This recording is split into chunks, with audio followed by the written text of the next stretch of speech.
Bonsoir à tous, j'espère que vous allez bien. Nous nous retrouvons aujourd'hui ce 17 janvier, je viens à peine de revenir de Paris pour être tout à fait honnête. Et pourquoi j'étais à Paris? Vous vous en doutez probablement, puisque malheureusement Jean-Marie Le Pen nous a quittés, voilà, il y a 10 jours de cela maintenant et hier il y avait les obsèques nationales en l'occurrence à Paris et nous y étions, quand je dis nous, je parle de moi, évidemment, Alexandre Hinger, l'animateur du Parti de la France. Je parle d'Alexandre Simoneau, délégué général du Parti de la France. Bonsoir Alexandre, comment allez-vous? Bonsoir Alexandre. Écoutez, je fais comme on dit mon travail de deuil, c'est la vie, parce que j'ai perdu non seulement un président puis un très grand ami, mais écoutez, je vais, mais je suis heureux d'être là parmi vous ce soir.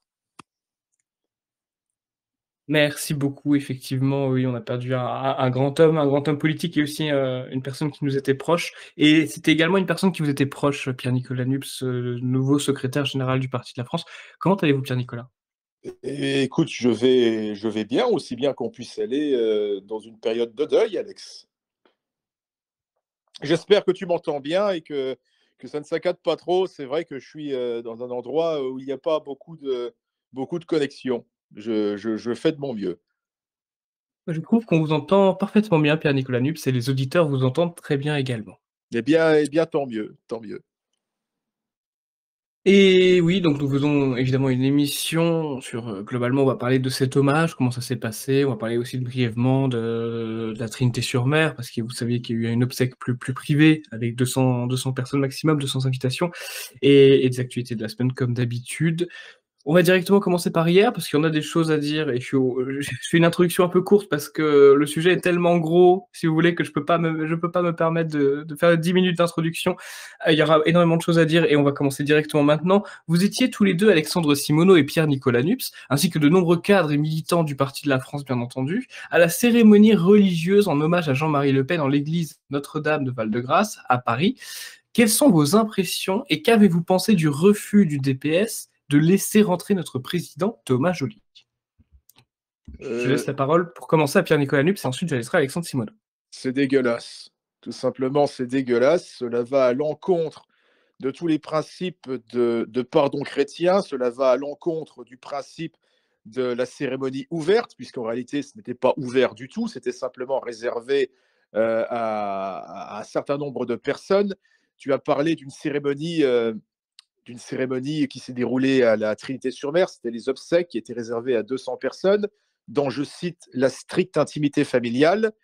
Et tu as dit ensuite qu'il y avait une messe d'hommage, mais cette messe d'hommage a été organisée dans une église qui ne pouvait contenir que 400 personnes. Alors tu imagines bien, il y a presque 100 députés Rassemblement national. Si les 100 députés viennent et ils sont tous venus et qui ramènent chacun leur femme ou leur gamin ou je ne sais quoi, ben on arrive rapidement à la moitié de l'église. Donc au final, qu'est-ce qui s'est passé? Au final, ce qui s'est passé, c'est que les véritables fidèles du président Le Pen, ses véritables amis se sont retrouvés relégués à l'extérieur dans le froid, au mieux dans la cour, et tous les piques-assiettes, tous les gens qui lui ont dégueulé dessus, tous les ennemis de notre cause, je pense par exemple à des gens particulièrement vaseux comme Philippe de Villiers, ou le traître, le félon Bruno Maigret se sont retrouvés, eux, à l'intérieur. Donc les traîtres à l'intérieur, les fidèles dehors. Ça a été particulièrement dégueulasse. Bon, en soi, la cérémonie était une belle cérémonie, bien que ce soit une cérémonie, comment dire, du catholicisme moderne. Ce n'était pas traditionnel, mais c'était tout de même un très bel hommage. Et je déplore le sectarisme des filles Le Pen qui ont exclu des gens de cette cérémonie. Et j'en profiterai pour dire mon sentiment à ce sujet, c'est que lorsque l'on a affaire à un monument comme Jean-Marie Le Pen, quelqu'un qui a plus de 60 ans de vie politique, quelqu'un qui s'est présenté à 5 élections présidentielles, dont une où il a accédé au second tour, l'espèce l'élection présidentielle de 2002, eh bien, quand on a affaire à un homme de cette trempe, eh bien, on organise des obsèques présidentielles et on ne fait pas de petites obsèques dans la stricte intimité familiale. Voilà. Merci beaucoup Pierre-Nicolas. Et effectivement, vous avez raison. Une grande qualité que Jean-Marie Le Pen a et que tout le monde ne sait pas forcément, c'est que Jean-Marie Le Pen avait une grande capacité à pardonner, à donner son pardon. Et dans l'Église, il y avait beaucoup de personnes qui, je pense, voilà, n'avaient pas forcément leur place là. Je pense à des députés parce qu'ils crachaient sur Jean-Marie Le Pen en permanence. Mais Bruno Maigret, on ne le sait pas forcément. 90% des gens qui étaient dans C'était des gens qui lui l'hémicycle crachaient dessus. n'avaient rien à y foutre. Voilà. Mais Bruno Maigret, pour le coup, je crois savoir qu'ils se sont réconciliés depuis longtemps, parce que Jean-Marie Le Pen a une grande capacité à pardonner, donc c'est pas celui qui m'a le plus choqué, pour être honnête. Et vous, Alexandre Simoneau, qu'avez-vous pensé de ces 2 obsèques, de ces 2 cérémonies? Écoutez, c'est la première fois que je vais avoir 47 ans le mois prochain. C'est la première fois en 47 ans qu'il m'est interdit de me rendre aux obsèques d'un de mes amis les plus proches, puisque je n'étais pas invité à la Trinité-sur-Mer. Et non seulement je n'étais pas invité, mais je figurais comme certains sur une liste noire qui m'avait été voilà, qui m'avait été signifié que si je m'y rendais, j'aurais été expulsé. Je faisais pourtant partie des plus proches de Jean-Marie, et je crois que dans le domaine spirituel, j'ai pas été, comment dirais-je, j'ai participé en quelque sorte à son départ, puisque avec la, non pas la complicité, parce que le mot n'est pas beau, même il peut être vrai, mais avec l'aide et avec la grâce de mon ami l'abbé Philippe Laguérie, nous avons apporté à Jean-Marie Le Pen, en l'espace de 3 ans, et le sacrement du mariage, et le sacrement de la confession, et le très saint sacrement de l'Eucharistie, et l'extrême onction. Bon, Jean-Marie Le Pen avait cette phrase magnifique, parce qu'à chaque fois je disais: «Tu te rends compte, celle-ci, celui-ci, dont tu as fait toute la carrière et qui te crache», et Jean-Marie avait une phrase formidable, il disait: «Un bienfait n'est jamais pardonné». Par conséquent, je me suis, voilà, je me suis souvenu de sa phrase, et je l'ai entendu me répéter ça, malgré sa disparition. Mais je retiens, oui, que j'étais persona non grata à la Trinité, sur Mer. L'intimité familiale, de 200 personnes, c'est vraiment prendre les gens pour des imbéciles, sachant qu'il avait, 3 filles et 9 petits-enfants. Si 3 filles, 9 petits-enfants, arrivent à une intimité familiale de 200 personnes, c'est qu'il y a il doit y avoir beaucoup de surprises dans l'affaire. Blague à part, quant à la cérémonie du Val-de-Grâce, je partage tout à fait l'avis de notre ami, Pierre-Nicolas Nupes. Il était bien signifié que c'était une cérémonie ouverte à tous. On n'a pas empêché, qui que ce soit, de se rendre, dans cette église, et surtout, Thomas Joly, le président du Parti de la France, parce que, excusez les Français ont la mémoire courte, comme disait, quelqu'un, mais quel a été le mouvement politique, à continuer à inviter pendant ces nombreuses années, après son exclusion? Je rappelle que Jean-Marie Le Pen allait fêter, entre guillemets, ses 10 ans d'exclusion du Front national cette année. Quel est le parti, quel est le mouvement qui l'invitait régulièrement, aussi bien aux hommages à Roger Hollande, à ses banquets, à ses dîners, à ses manifestations? C'était le Parti de la France. Jean-Marie Le Pen se rendait à toutes les invitations de Thomas Joly et du Parti de la France avec grand plaisir.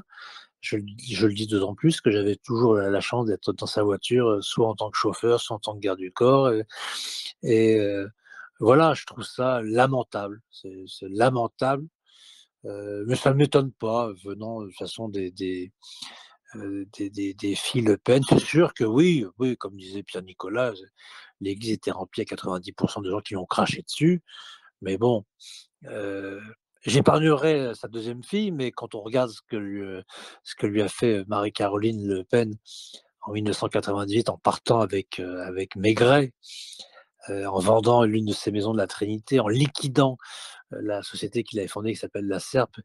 Quand on voit ce que lui a fait sa troisième fille Marine, en l'excluant du parti qu'il avait fondé, alors qu'il avait tout fait pour qu'elle prenne les rênes à sa suite. Et lorsque l'on voit ce que lui a fait sa première épouse, Dieu merci qu'il n'a jamais été son épouse religieuse, en tout cas elle n'a été que son épouse civile. Je ne rappellerai pas les photos dans Playboy, mais enfin tout de même, pas parce que Jean-Marie est parti que tout ça n'existe plus. Effectivement, oui, il y a eu, un sentiment d'ignoble injustice, de voir tous ces gens-là, tout d'un coup se revêtir de noir, porter, tirer des têtes d'enterrement, verser des larmes de crocodile. J'ai même entendu madame Le Pen, Marine, déclarer à je ne sais quel média qu'elle ne se pardonnerait jamais, d'avoir exclu son père de son, parti politique. Mais de qui se moque-t-on? Parce que moi qui ai eu la chance, le privilège, même je dirais même la grâce d'être un de ses intimes, alors que je ne le méritais pas plus qu'un autre. Moi, je l'ai vu pleurer, plusieurs soirées consécutives, pleurer, pleurer de voir son téléphone qui ne sonnait plus, que ses filles ne l'appelaient plus. Je l'ai vu pleurer d'avoir été exclu du mouvement qu'il avait mené, de 0,74% au deuxième tour d'une élection présidentielle. Bref, heu voilà. Et par dégoût par rapport à cette attitude, j'ai préféré rester à l'extérieur avec Thomas Joly et les autres exclus, parce que qu'est-ce que c'est en fait? On n'est pas entre le paradis, l'enfer et le purgatoire. C'est quoi ces histoires? On a droit de rentrer, par exemple, je sais pas, quelqu'un comme Nicolas Bay, qui a une bonne gueule, qui a un très joli sourire, mais il a voté, l'exclusion de Jean-Marie Le Pen du Front national. À la Trinité-sur-Mer, je rappelle que c'était l'intimité familiale. Alors, je ne savais pas que Steve Briouat faisait partie de la famille, mais il a voté, l'exclusion de Jean-Marie Le Pen du Front national. Donc ces gens-là, eux, ont le droit de citer dans les églises auprès et de la dépouille mortelle et auprès de l'hommage solennel, et ceux qui sont restés fidèles et qui sont exclus. Heureusement, je suis persuadé, je crois en la justice divine. Et bon, consolons-nous en disant que le bon Dieu remettra de l'ordre dans tout ça, le jour venu. Oui, effectivement, merci beaucoup Alexandre Simoneau pour cette réponse pleine de sincérité. On va continuer de développer un petit peu ce point-là et vous l'avez dit d'ailleurs Alexandre Simoneau, Jean-Marie Le Pen a été exclu du Rassemblement national, du Front national à l'époque en 2015. Donc de quel droit Pierre-Nicolas Nupes, le Rassemblement national aujourd'hui, décrète avoir le monopole de Jean-Marie Le Pen en excluant, il y a pas eu que Thomas Joly, hein, il y a eu également Jérôme Bourbon, Dieudonné, vous excusez, j'ai pas la liste de Schindler, j'ai pas la liste de toutes les personnes qui ont été exclues. Jean-Marie était le Donc parrain de la fille de Dieudonné, donc ils avaient un lien en familial, plus, hein, en plus, hein. en Ouais. plus, en plus. Et Dieudonné a eu une autorisation officielle de la justice pour Et, pouvoir s'y rendre. oui, bien en parlant de Euh, ça, j'aimerais revenir sur un point, je ne sais pas si on aura l'occasion de l'aborder une nouvelle fois, mais qui m'a particulièrement mis hors de moi. Et je pense que c'est un point que Alexandre Simoneau, en tant que le catholique qu'il est, beaucoup plus catholique que moi, va partager. C'est que jusqu'à maintenant, la fille Le Pen que j'ai le plus dans le pif, que je supportais le moins, on sait c'est laquelle, je pense que j'ai pas besoin de préciser. Eh bien, maintenant, ça a changé. Je crois que celle que j'ai particulièrement dans le nez, c'est Yann. Alors, je pense que Yann, ça doit être la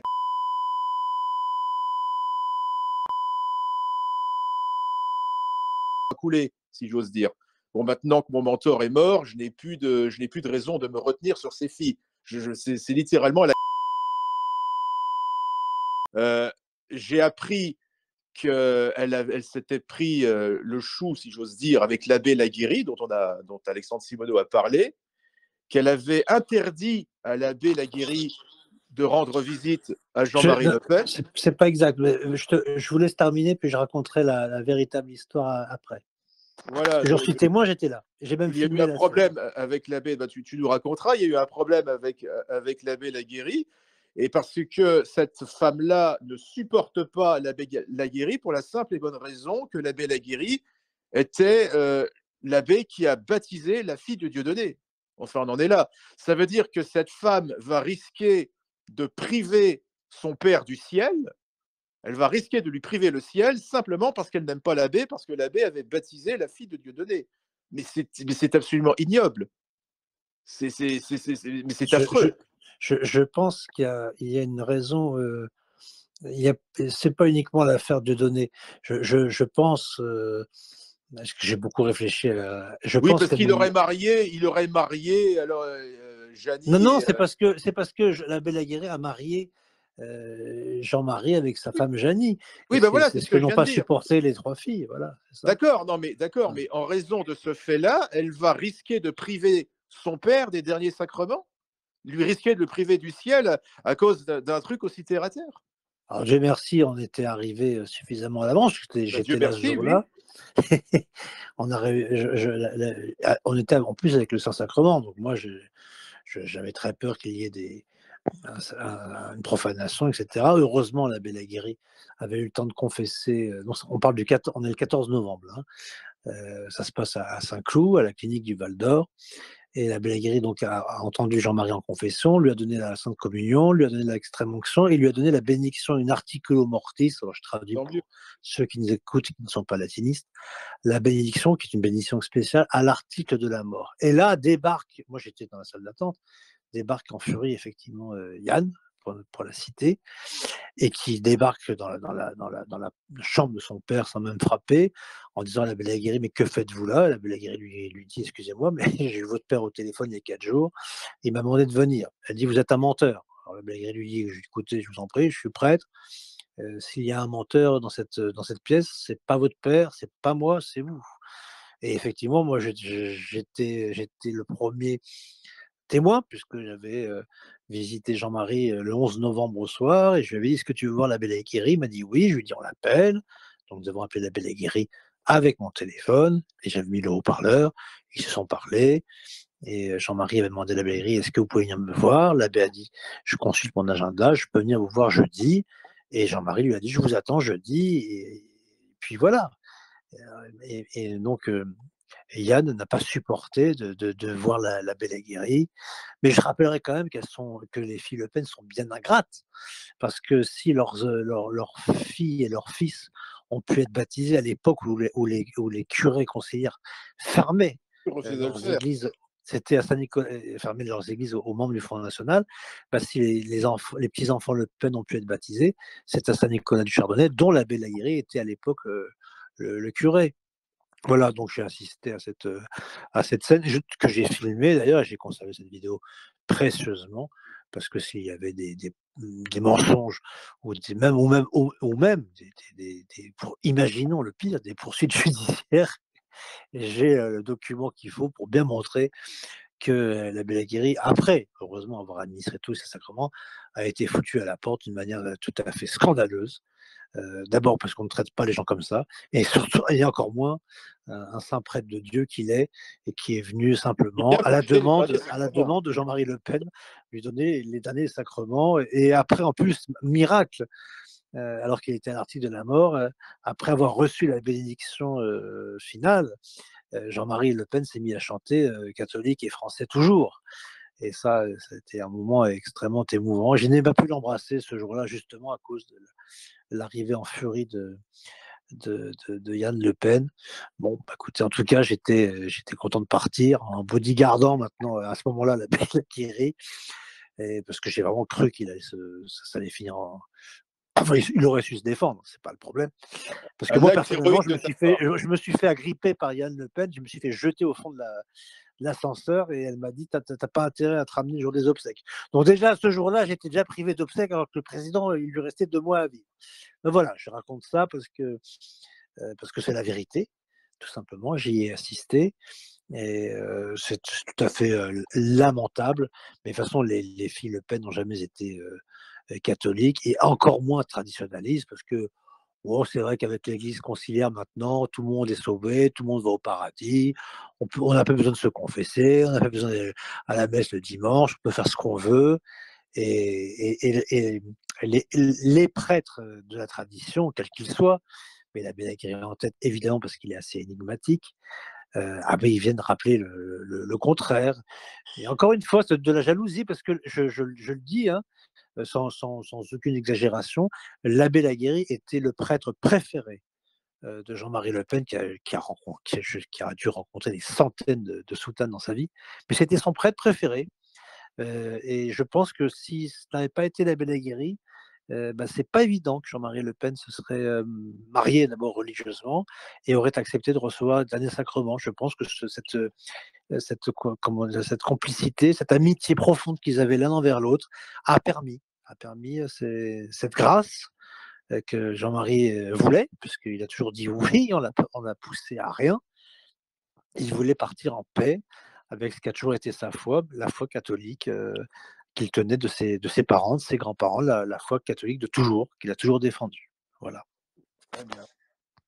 Je te remercie pour ces précisions Mais et je t'en prie. je pense que tu mérites nos plus vives félicitations, Alexandre. Mais non, je n'ai été le pinceau dans les mains du grand artiste qu'est le bon Dieu. Et je m'étais demandé pendant des années pourquoi ai-je cette chance, cette grâce d'être si proche de Jean-Marie Le Pen. Et je pense que le bon Dieu m'a dit, mais attends, c'est pas gratuit. Si je te permets de le connaître de si près, ce si grand homme, ce si grand Français, c'est que tu as quelque chose à faire auprès de lui et tu vas pas le laisser partir comme ça. Parce que voilà, il était quand même, malgré son héroïsme et toutes les qualités qui étaient les siennes, il était quand même maritalement un pécheur public, un concubin au regard de l'Église. Et donc non, si, écoutez, grâce à la belle aguerrie et peut-être grâce à moi, ou ça aurait pu être quelqu'un d'autre, en tout cas, nous lui avons permis de partir en paix avec les sacrements qu'il souhaitait recevoir, tout simplement. Eh bien, Merci j'espère beaucoup. que tu veilleras sur moi-même autant que tu as veillé sur le président. Ah ben, si tu me le demandes, j'accourrais. Enfin, j'espère que tu as le temps. Hein. Oui, normal, il est plus jeune, Nicolas. Mais c'est très intéressant parce que c'est ce que vous dites par rapport à la Belle Aguerrie, il n'a pas été évidemment dit dans la presse, c'est vous qui l'avez vu vous-même, donc c'est vrai que c'est super intéressant. Ah, mais moi j'étais le témoin de tout, et puis la Belle Aguerrie qui est un homme plein d'humilité, avec sa voix rocailleuse, dit toujours: ah, mais tout ça c'est grâce à Alex, moi j'ai rien fait, ce qu'il m'appelle Alex. Alex Simonex en plus, parce que comme une de nos amies communes que nous connaissons bien, Marie d'Herbès, m'appelle Simonex, et que la Belle Aguerrie m'appelait Alex. Donc maintenant il m'appelle Alex Simonex. Bon, j'ai rien contre, quand ça vient de lui, ça me dérange pas. Mais on a fait une bonne équipe tous les deux, et un bon duo. Et puis Jean-Marie Le Pen méritait ça. Peut-être que d'autres ne méritaient pas, mais il méritait ça. Et puis moi, je n'aurais pas supporté, et ayant parlé de religion avec lui pendant des heures, et à tel point que j'ai déclaré dans la presse, parce qu'il m'avait fait le coup plusieurs fois: je vous présente Alexandre Simoneau, mon conseiller ecclésiastique. Alors, j'avais l'air un peu nunuche, parce que bon, j'ai été séminariste autrefois, voilà, mais je n'étais pas plus conseiller ecclésiastique et cadre en branche, mais c'était voilà, c'était sa gentillesse pour me donner une importance que je n'avais peut-être pas. Mais c'est vrai que nous parlions beaucoup des fins dernières, de la mort, mais de l'Église, il était farouchement anti-moderniste. Et en plus, les modernistes le lui rendaient bien parce qu'il avait été persécuté par tous les évêques, mais il avait une immense affection pour Monseigneur Lefebvre, pour la tradition catholique, pour Saint Nicolas du Chardonnay. Et voilà, c'était sa sensibilité. Et les filles pourront gommer tout ce qu'elles veulent. De tout cela, elles pourront même aller brûler les registres de Saint-Nicolas du Chardonnay où y figurent les actes de baptême de leurs enfants. Je suis désolé.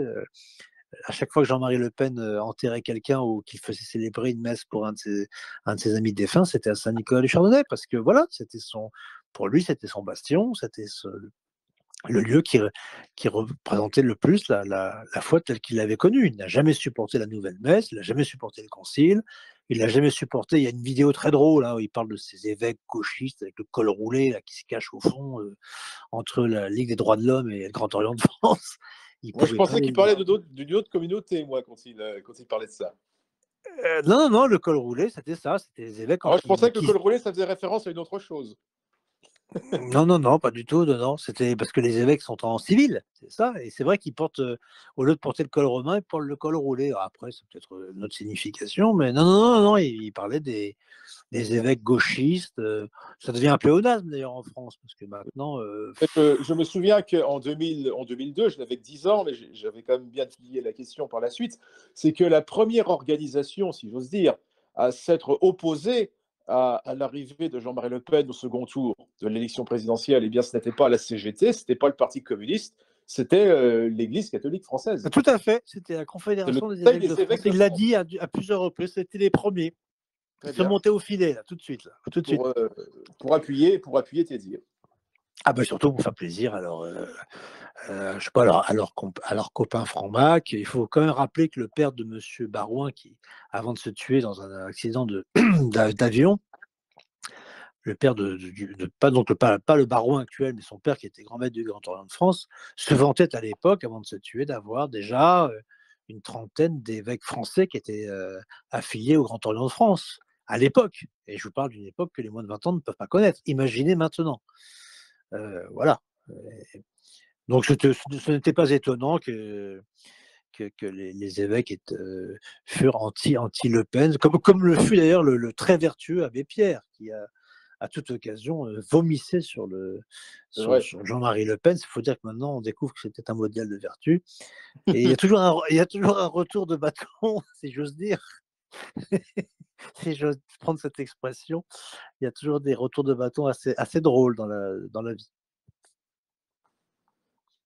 Merci beaucoup, tous les 2 effectivement et concernant parce que, oui, il y a eu des journalistes là-bas, vous imaginez bien, en l'occurrence, le Parti de la France était relativement bien présenté, pas dans les médias nationaux. J'ai vu qu'il y avait Yanis, Morioux qui avait été cité dans Libération, ainsi que Thomas Joly, Libération, Le Monde, Le Parisien, TF1 qui a qualifié Thomas Joly de négationniste.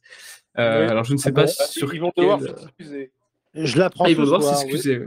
Je ne Ils savais pas que Thomas vont Joly, devoir s'excuser, ils vont devoir donner à Thomas Joly un droit de réponse, parce que sinon, bien, nous allons les allumer. Oui, Voilà, on on va les traîner devant la 17e chambre, on va les traîner devant la 17e chambre correctionnelle en droit de la presse pour diffamation, et ils seront condamnés. Je pense que l'excellent juriste Nups, qui vient de remporter une nouvelle victoire judiciaire, il a plus de chance que moi, se chargera de leur faire rédiger ce droit de réponse. Oui, parce que non,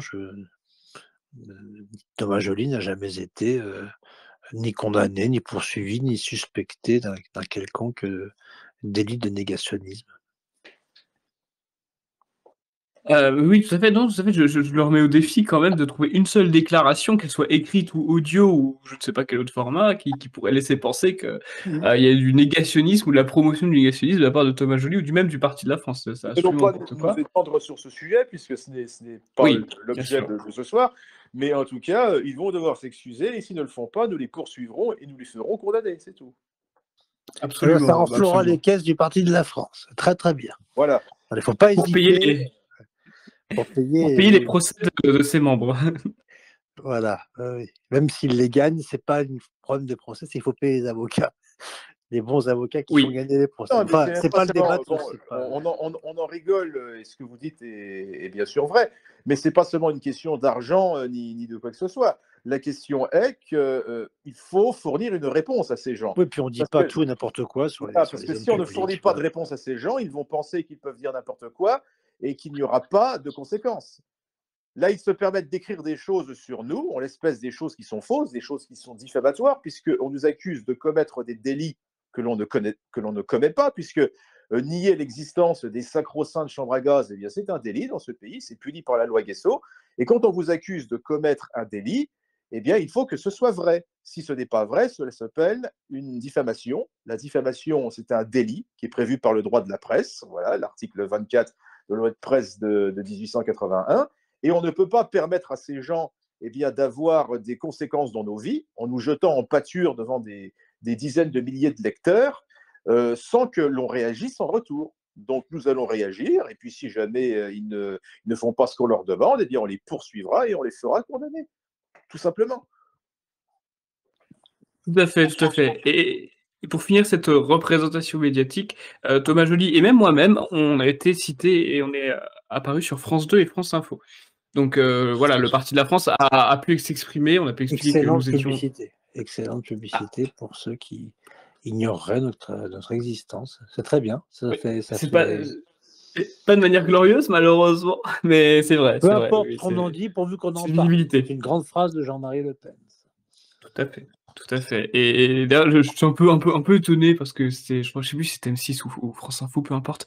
Ils ont dit des personnalités controversées étaient présents dans la cour et ils m'ont cité dès le début du Mais paragraphe. même Jean-Marie On Le trou- Pen était une personnalité controversée. Alors bon, si on commence à recueillir tous les controversés, il n'y avait plus personne à cet office. Hein.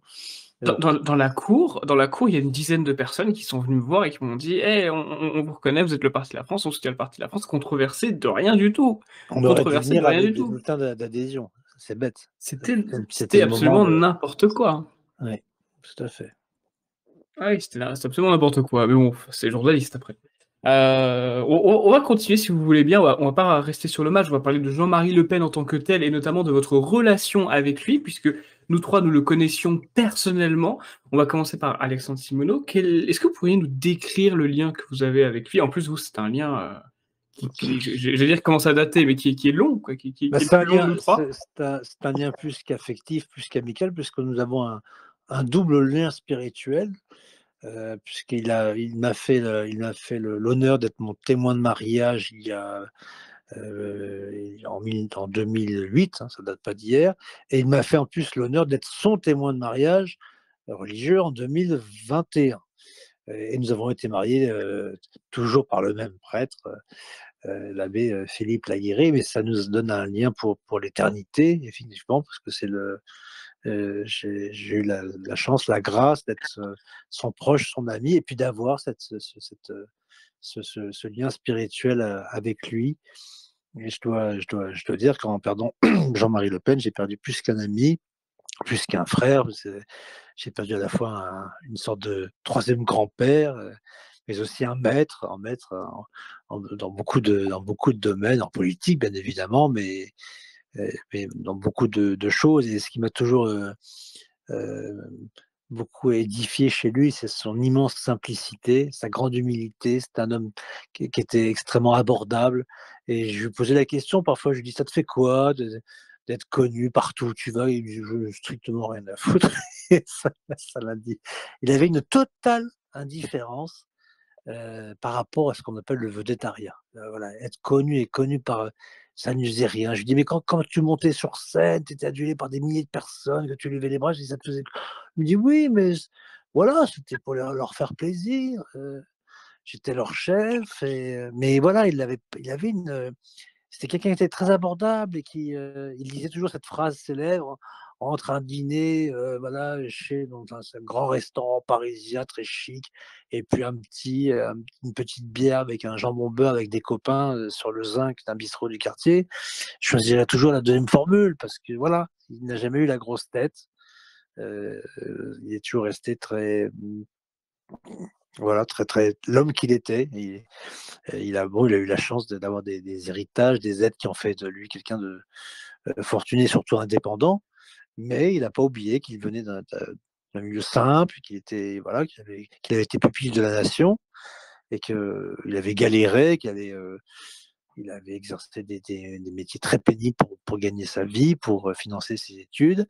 Et il était resté cet homme-là, vraiment très abordable, sans la grosse tête qu'ont le moindre petit député, le moindre conseiller régional un peu prétentieux. Lui, non, il était fidèle à lui-même, quelqu'un de très gentil, très drôle, qui aimait beaucoup les blagues. Je n'hésiterai pas à dire, il aimait bien les blagues en dessous de la ceinture, ça le faisait bien marrer. C'est pour ça qu'on C'est s'entendait bien. Oui, oui, oui. Et c'était un bon vivant et rien ne le choquait. Et puis, il pouvait pousser la chansonnette parce qu'il avait un répertoire.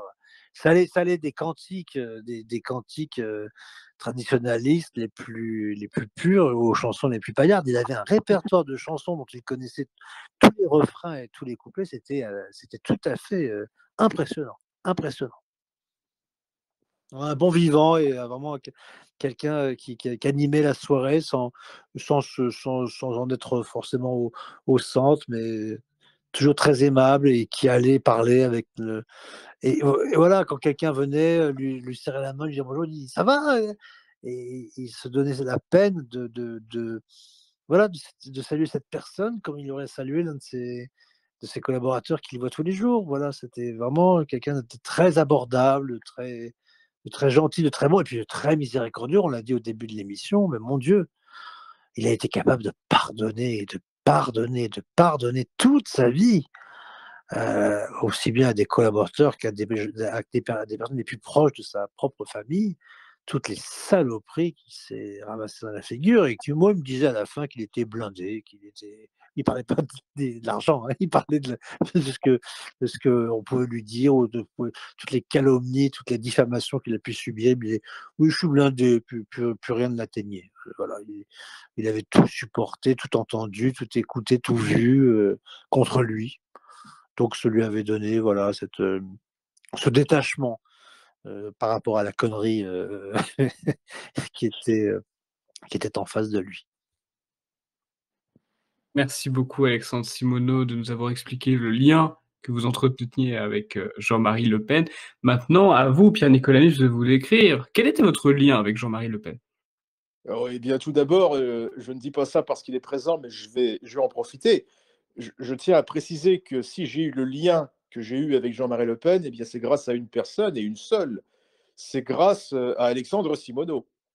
C'est que moi, j'ai toujours été un admirateur de Jean-Marie Le Pen. Moi, je pourrais raconter, je ne le ferai pas aujourd'hui, mais mon histoire personnelle qui m'a poussé vers le nationalisme. Je suis entré dans la grande famille nationale par mon lepénisme et j'ai commencé à être lepéniste au lendemain du 21 avril 2022. J'avais 10 ans.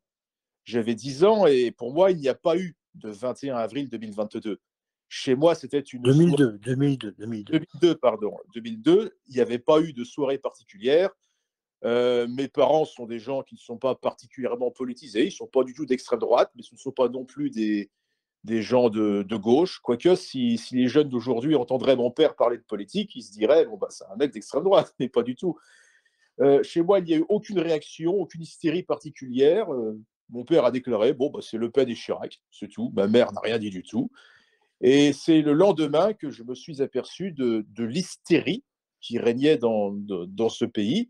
Et moi, par contre-pied, je ne dis pas c'était pas une adhésion idéologique ou que ce soit, par contre-pied, eh bien, j'ai décidé de me déclarer à l'école comme le péniste pour le plaisir de faire chier les autres personnes. Voilà, en particulier les profs. Et ensuite, c'est une adhésion qui est devenue idéologique après les émeutes de banlieue, en particulier celle de, je crois que c'était en 2005-2006, après les affaires Zayed et Bouna et j'en passe. Bon, ça, c'est mon histoire personnelle. Je suis entré au Front National après mes 18 ans, en 2011, bien que j'ai commencé à y militer dès l'âge de 15 ans. Je collais les autocollants, les affiches, je distribuais les prospectus dans les boîtes aux lettres, etc. Mais si j'ai connu Jean-Marie Le Pen, c'est exclusivement, au départ, grâce à Alexandre Simoneau. Puisque en 2011, j'avais fait en quelque sorte le mauvais choix, je dirais le mauvais choix politique, pas le mauvais choix idéologique. J'avais choisi de soutenir la candidature de Bruno Gollnisch. Et tout le monde sait, je pense qu'Alexandre le sait, lui, il avait soutenu Marine Le Pen, peut-être qu'il l'a regretté par la suite, mais moi, j'avais soutenu Bruno Gollnisch.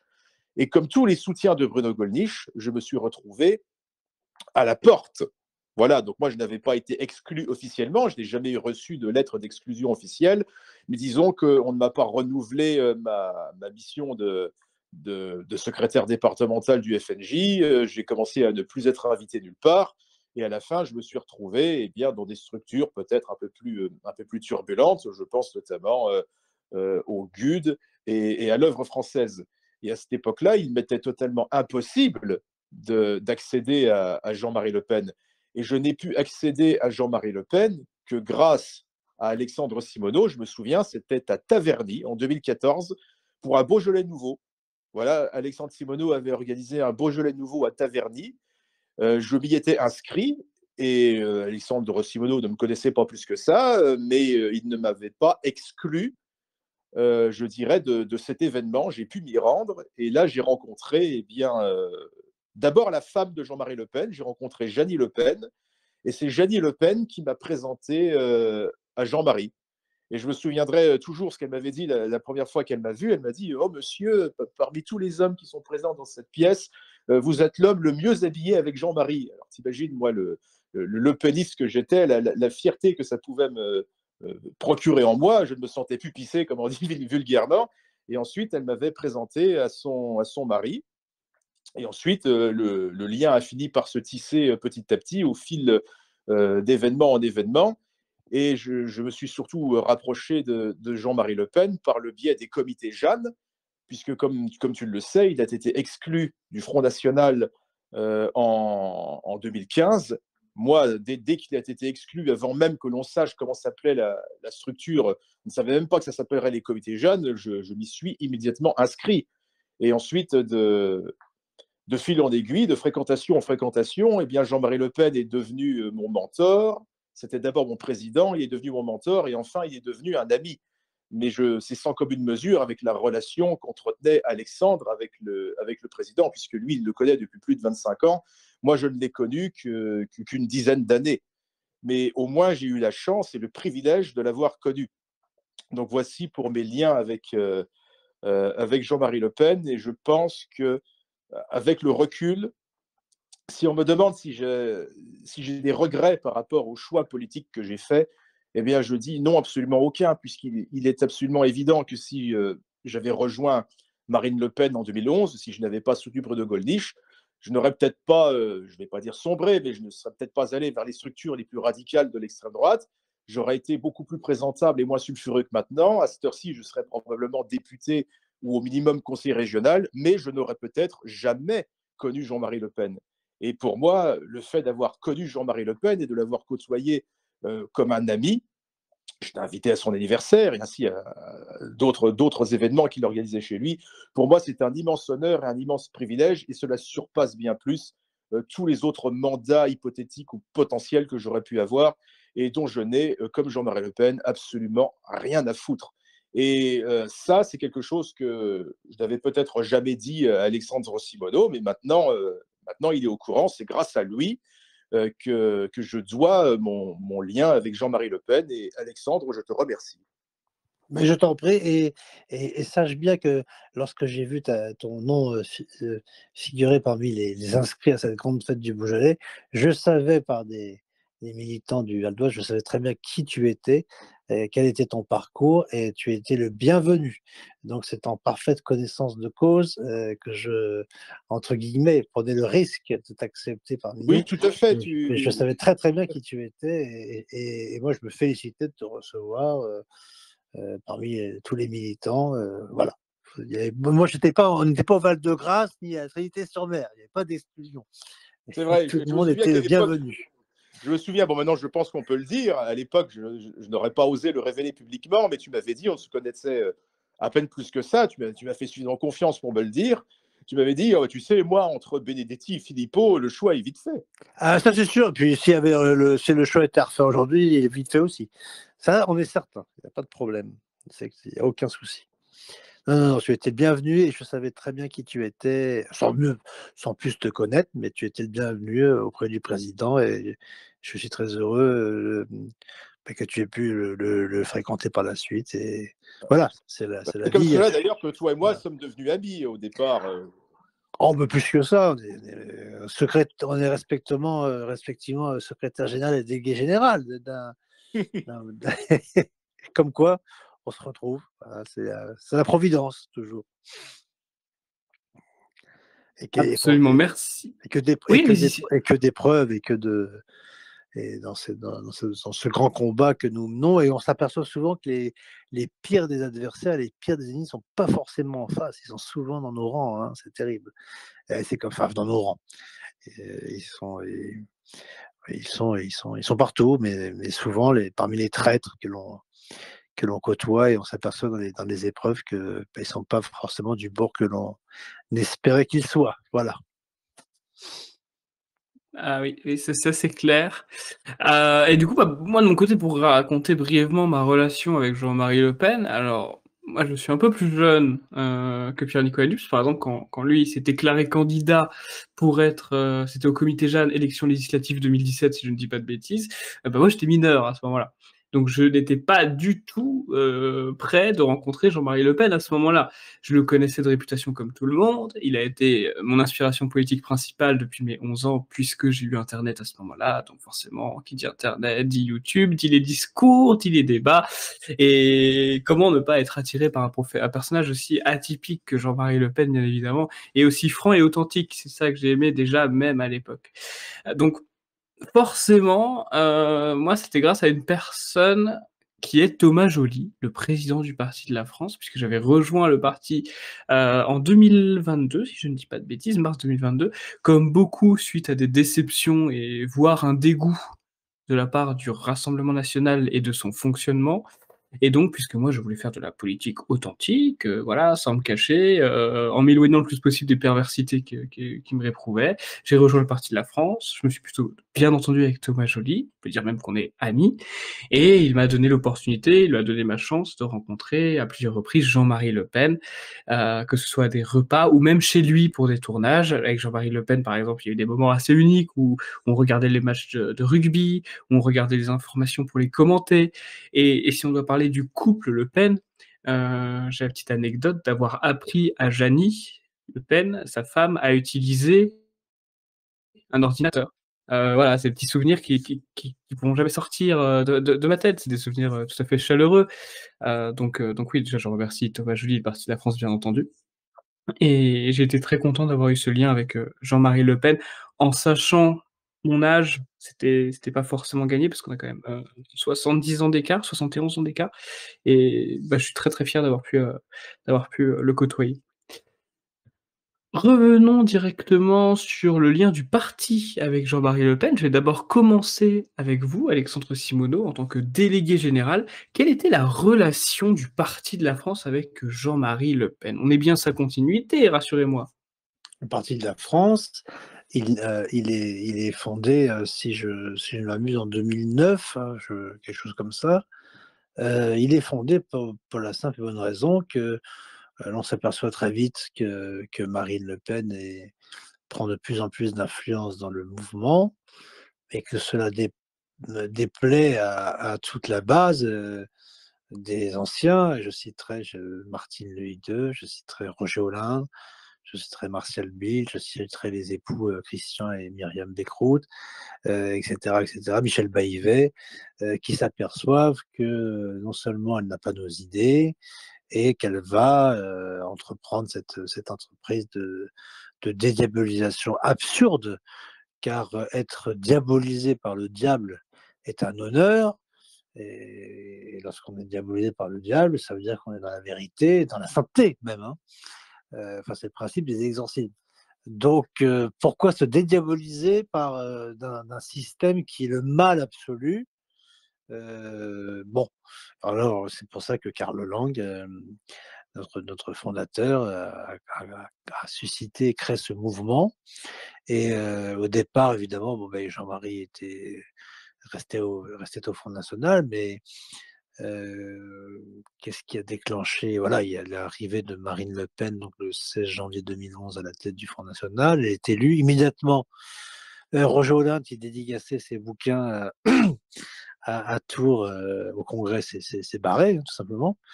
Et Jean-Marie l'a invité quelques jours après à Montretout pour lui dire: «Mais pourquoi tu t'en vas? Qu'est-ce qui se passe?»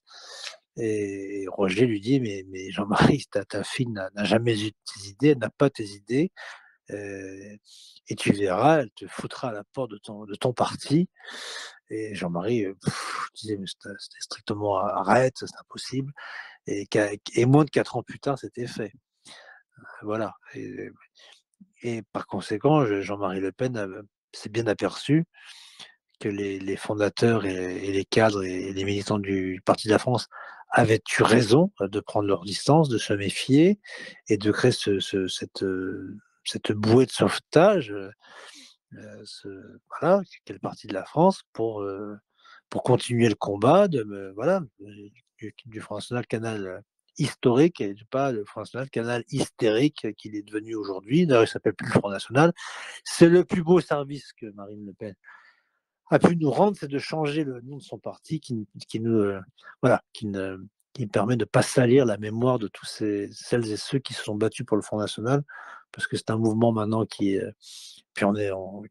voilà, on est 50 ans, jour pour jour après l'adoption de la loi Veil. Maintenant, le Front national est un mouvement qui approuve l'avortement, qui approuve le mariage pour tous. Enfin, voilà. Que, que ne, Qu'est-ce qui va les différencier demain du reste des autres mouvements? On se pose la question. Et les relations, donc entre le président Le Pen exclu du Front National et le Parti de la France sont devenus là tout à fait des merveilleuses relations d'amitié. Donc, je lui ai souvent dit pourquoi tu ne serais pas le président d'honneur du Parti de la France. Il m'a dit pour deux raisons. D'abord, parce que je suis président d'honneur du Front National, et ensuite, le président d'honneur du Parti de la France, c'est Roger Hollande. Donc, mais encore une fois, je me répète, mais Jean-Marie venait à toutes nos fêtes dans le Nord, à Amiens, à Beauvais, à Paris. Enfin, il se joignait très volontiers à nous, il était très heureux. Quand je lui rappelais, parce qu'il n'avait pas forcément son agenda sur lui, je lui dis, tu sais, samedi prochain ou dimanche prochain, on va avec le parti de la... Il était content, il retrouvait le sourire, il était content parce qu'il allait retrouver l'ambiance d'une franche, voilà, la camaraderie, pouvoir chanter les chansons les plus scandaleuses qu'il pouvait chanter. Il sait qu'il serait bien, qu'il serait parmi les siens, avec des jeunes, des moins jeunes, des Français, voilà, il retrouvait l'ambiance de la droite nationale, populaire et sociale, et non pas cette espèce d'ambiance étriquée où la moindre phrase est scrutée, où on doit répéter mot pour mot ce qu'on a écrit sur des fiches. C'est ce qui est devenu le Rassemblement national. C'est insupportable quand on les écoute, à commencer par son président lui-même, que je surnomme Playmobil. C'est pas méchant comme surnom, parce qu'il y a une, une ressemblance physique un peu avec un Playmobil. Il y a un peu une tête de premier de la classe, Monsieur Bardella. On a l'impression d'un petit énarque qui récite sa fiche et qui dépasse jamais d'un mot, etc. Enfin, on sent tout un langage très très policé. Il faut vraiment apparaître comme ça, puis ça mènera à rien. C'est pas ça le Front National. Le Front National, c'est être seul contre tous, c'est dire tout haut ce que j'en pense tout bas, et même à déplaire. Et Le Pen me répétait 1000 fois, j'aurais préféré me tromper, j'aurais préféré être dans l'erreur, j'aurais préféré que tout ce que j'annonçais ne soit pas vrai, mais malheureusement, voilà. Il n'aurait jamais sacrifié pour rien au monde la vérité. Jamais. C'est vraiment. On lui reprochait, mais t'as dit ci, t'as dit, mais oui, mais je ne regrette rien. Il chantait souvent d'ailleurs à la fin des meetings de la chanson d'Edith Piaf, non, rien de rien, non, je ne regrette rien. Parce que ce qu'il disait, il l'assumait pleinement, parce que et il avait raison, c'était la vérité. Donc, quand on dit la vérité, quand on la proclame à temps et à contre-temps, comme disait saint Paul, on n'a pas à en rougir. Et il pouvait être fier de lui et peut être fier de son parcours là où il est maintenant. Tout à fait, bah, il peut être très, très fier, je pense, à mon avis, c'est dans les hautes sphères de la politique, le seul qui a toujours été authentique et qui a toujours assumé ce qu'il a dit sans langue de bois.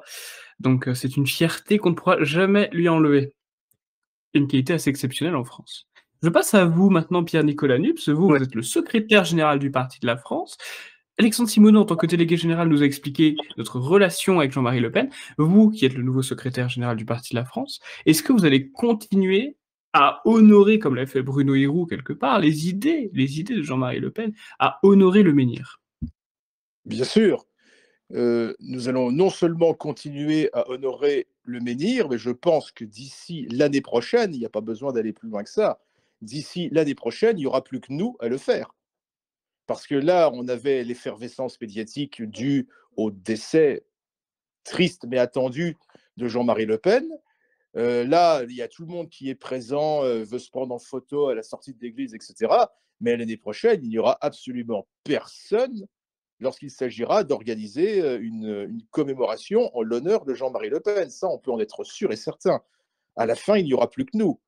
D'ailleurs, je tiens à préciser que le lien qu'avait le Parti de la France avec Jean-Marie Le Pen, il est au-delà de la filiation politique. La filiation politique, elle est clairement établie, c'est-à-dire qu'à la fin, Jean-Marie Le Pen n'était plus invité que, et je dis bien que, par le Parti de la France. Jean-Marie Le Pen, quand il avait encore la capacité de le faire, il montait dans la voiture et il faisait 300 kilomètres.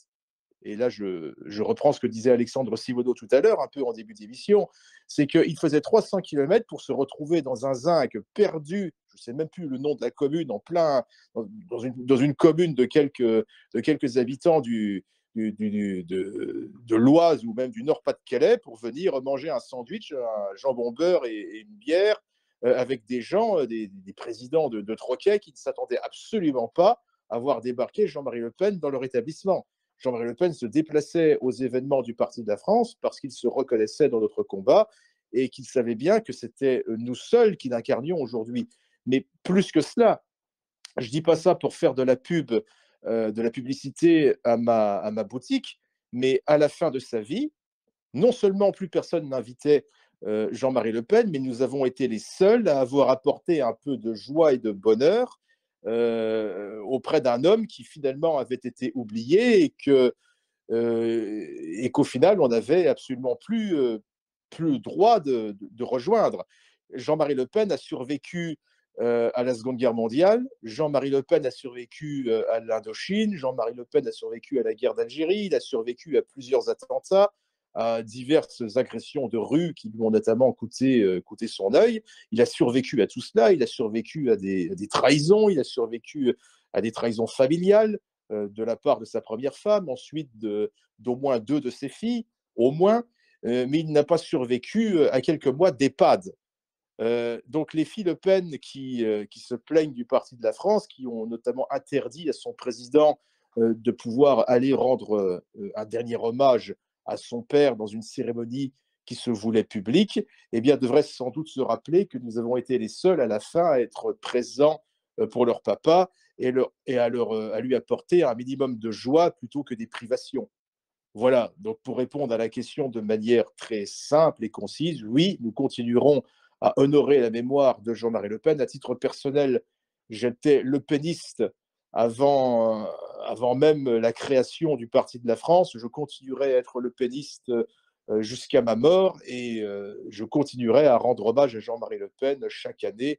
Et la meilleure façon de lui rendre hommage, c'est par notre combat et par notre manière de mener ce combat. Donc nous ne cesserons jamais de nous réclamer de Jean-Marie Le Pen. Voilà. Tout à fait, tout à fait. D'ailleurs, ça me fait penser que le 1er février, dans 2 semaines, on rend, comme chaque année, hommage à Roger Hollande. Oui, tout Faut à fait. faudra qu'on en discute entre nous, mais à mon avis, il y aura aussi un hommage tous les ans, effectivement, à Jean-Marie Le Pen. Ça me paraît évident, ça me paraît évident. Je m'en chargerai personnellement. Absolument, absolument. Est-ce que, selon vous, Alexandre Simoneau, Jean-Marie Le Pen va rester dans l'histoire de France? C'est incontestable. Ceux qui pensent que Jean-Marie Le Pen a disparu avec sa dépouille mortelle peuvent rêver. Jean-Marie Le Pen, il était planétairement connu et reconnu, et il a imprimé, non seulement par ses idées, mais il avait un style, un charisme. C'était un personnage hors du commun. Je pense que là, d'ailleurs, on a enterré le dernier de toute une grande génération d'hommes politiques qui n'ont plus rien à voir avec la médiocrité ambiante que l'on nous sert. Et je dis la grande génération d'hommes politiques, et je prends pas uniquement Jean-Marie Le Pen, mais des hommes et des femmes politiques de tout bord, qui incarnaient encore cette classe politique, ce regard, cette vision politique, non plus du tout nos petits freluquets voilà, qui ont plus des têtes d'attachés de presse que de leaders politiques. Je suis persuadé que le pénisme va rester et restera très très longtemps dans la mémoire des Français. Et puis il n'est pas question qu'elle disparaisse. Il a marqué, il a marqué son temps. Il n'a jamais, à part les dernières années qui ont été, c'est vrai, comme l'a dit Pierre Nicolas, si nous n'avions pas été là, elles auraient été bien malheureuses et bien tristes et bien ennuyeuses pour lui. Mais il a marqué toute une génération, il a marqué l'histoire de la vie politique. Et puis il y a ce parcours remarquable d'un jeune pupille de nation qui devient boursier pour financer ses études, et qui fait des travaux très pénibles pour gagner sa vie, et qui, à force de persévérance, et qui quitte l'Assemblée nationale pour aller se battre en Algérie, et à force de persévérance, se hisse au second tour d'une élection présidentielle. C'est un parcours tout à fait hors du commun, un parcours remarquable. Non, non, Jean-Marie Le Pen n'est pas prêt de disparaître de l'histoire de France, comme de très grands Français n'en ont jamais disparu. Il ne disparaîtra absolument pas Et vous verrez que beaucoup de faux culs, et comme il disait, les yakas, les faucons, souvent plus vrais que nature, beaucoup de gens essayeront tant bien que mal de se réclamer de lui hypocritement. Non, non, il est. D'ailleurs, si le reniement national, oui, ce que j'appelle le RN actuellement est ce qu'il est, et tout ça, etc., tout ça, ils le doivent à Jean-Marie Le Pen et leur nombre de députés, leur nombre d'élus, et ceci et cela. Ça n'aurait jamais été possible sans Jean-Marie Le Pen. Sa fille n'y est strictement pour rien. Tout le mérite lui revient à lui et à lui seul et à tous ceux qui se sont battus à ses côtés, bien évidemment. Merci beaucoup Alexandre Thibault pour votre réponse. Et vous, Pierre-Nicolas Nupes, vous pensez également que Jean-Marie Le Pen va marquer l'histoire? Je pense que Jean-Marie Le Pen a déjà marqué l'histoire. Il est déjà rentré dans les livres d'histoire. Je veux dire, moi, quand j'étais au collège ou même au lycée, lorsque je passais mon bac, eh bien, il y avait le nom de Jean-Marie Le Pen qui était inscrit dans les livres d'histoire. Je pense que c'est incontestable. C'est un personnage historique majeur. Il a atteint le second tour d'une élection présidentielle avec l'étiquette extrême droite. Voilà. C'est-à-dire qu'aujourd'hui, il y a beaucoup de jeunes parmi nous qui regardent du côté de l'étranger, en Italie par exemple, ou ailleurs. Mais je tiens quand même à préciser que nous avions autrefois en France l'extrême droite la plus puissante d'Europe. Et elle était dirigée par Jean-Marie Le Pen. Je veux dire, par exemple, Le Pen a été pendant près de 30 ans, ou plus de 30 ans, député européen. Lorsque Jean-Marie Le Pen était au Parlement européen, c'était lui qui était le président de groupe de tous les mouvements de droite nationale, extrême droite, appelez-les comme vous voulez, au Parlement européen. C'était Jean-Marie Le Pen, le chef de file, et pas un autre. Voilà, donc aujourd'hui, on a des Giorgia Meloni, on a des Viktor Orban, bon, ce sont des gens, ma foi, très bien, plus ou moins, mais c'était Jean-Marie Le Pen qui, autrefois, menait la musique, si j'ose dire. Donc, Le Pen fait déjà partie de l'histoire et on ne pourra pas effacer sa mémoire comme ça. Et puis, tant que nous vivrons, nous ferons en sorte de l'entretenir, cette mémoire. Voilà, c'est une réponse qui est peut-être un peu plus concise que celle de mon ami Alexandre Simoneau, mais je ne fais que la compléter puisque sa réponse était très bien et je partage toutes les lignes de ce qu'il a dit. Merci beaucoup à vous deux pour votre réponse à ma question. La question suivante que j'aurais aimé vous poser, vous en avez un petit peu parlé, mais c'est l'occasion d'en remettre une couche, j'ai envie de dire. Est-ce que vous en voulez aux filles de Jean-Marie Le Pen de ne pas assumer l'héritage politique de leur père? Un héritage assez riche pourtant. Alexandre Simoneau. Je ne sais pas, je n'ai aucune notion du patrimoine comment dirais-je, qu'il lègue à ses enfants. Ça. J'ai beaucoup connu le personnage, mais dans ce domaine-là, il était extrêmement pudique et extrêmement discret. Est-ce que je leur en veux? Oui, oui, je leur en veux, ne Héritage serait-ce que politique. oui, oui, j'ai bien compris. Mais je leur en veux par cette attitude sectaire d'avoir empêché certaines personnes qui n'avaient rien à se reprocher d'assister à cet hommage qui n'était même pas ses funérailles, hein, qui était une messe en hommage à cette attitude qu'a eu Marie-Caroline de partir avec Bruno Maigret et l'autre attitude qu'a eu Marine de l'exclure de son mouvement sous prétexte de les diaboliser. Elle a un petit peu apporté la tête de son père sur un plateau, un peu comme on le fit jadis pour Saint Jean-Baptiste, pour plaire aux grands de ce monde. Oui, je leur en veux. Après, ce que vous voulez que je fasse, lui-même les avait pardonnés. Par conséquent, je leur pardonne, mais je suis très triste que le Front National ne s'appelle plus ainsi, que la femme tricolore ne soit plus ainsi, que le programme du Front National ne soit plus ainsi. Je suis très triste de tous ces reniements. Oui, j'en suis bien triste. Est-ce que je leur en veux au-delà de ça? Non, parce qu'en fait, elles n'ont jamais eu les idées de leur père. Elles le disaient d'ailleurs dans des interviews où elles étaient plus jeunes. Elles disaient, oui, certes, qu'elles étaient très fières d'être leur père, mais elles rajoutaient toujours qu'elles avaient forcément les idées qu'elles avaient, et surtout, je crois qu'elles n'avaient pas sa foi. Et je pense que c'est ça le problème qui les sépare, et l'attitude qu'elles ont eue à l'égard du fait qu'ils reçoivent les sacrements ou qu'ils régularisent sa situation maritale au regard de l'Église, elles ont prouvé là qu'il y avait un problème de foi. Je crois que le problème de fond, de différence entre Jean-Marie Le Pen et ses filles, personnellement, je pense que c'est un problème de foi.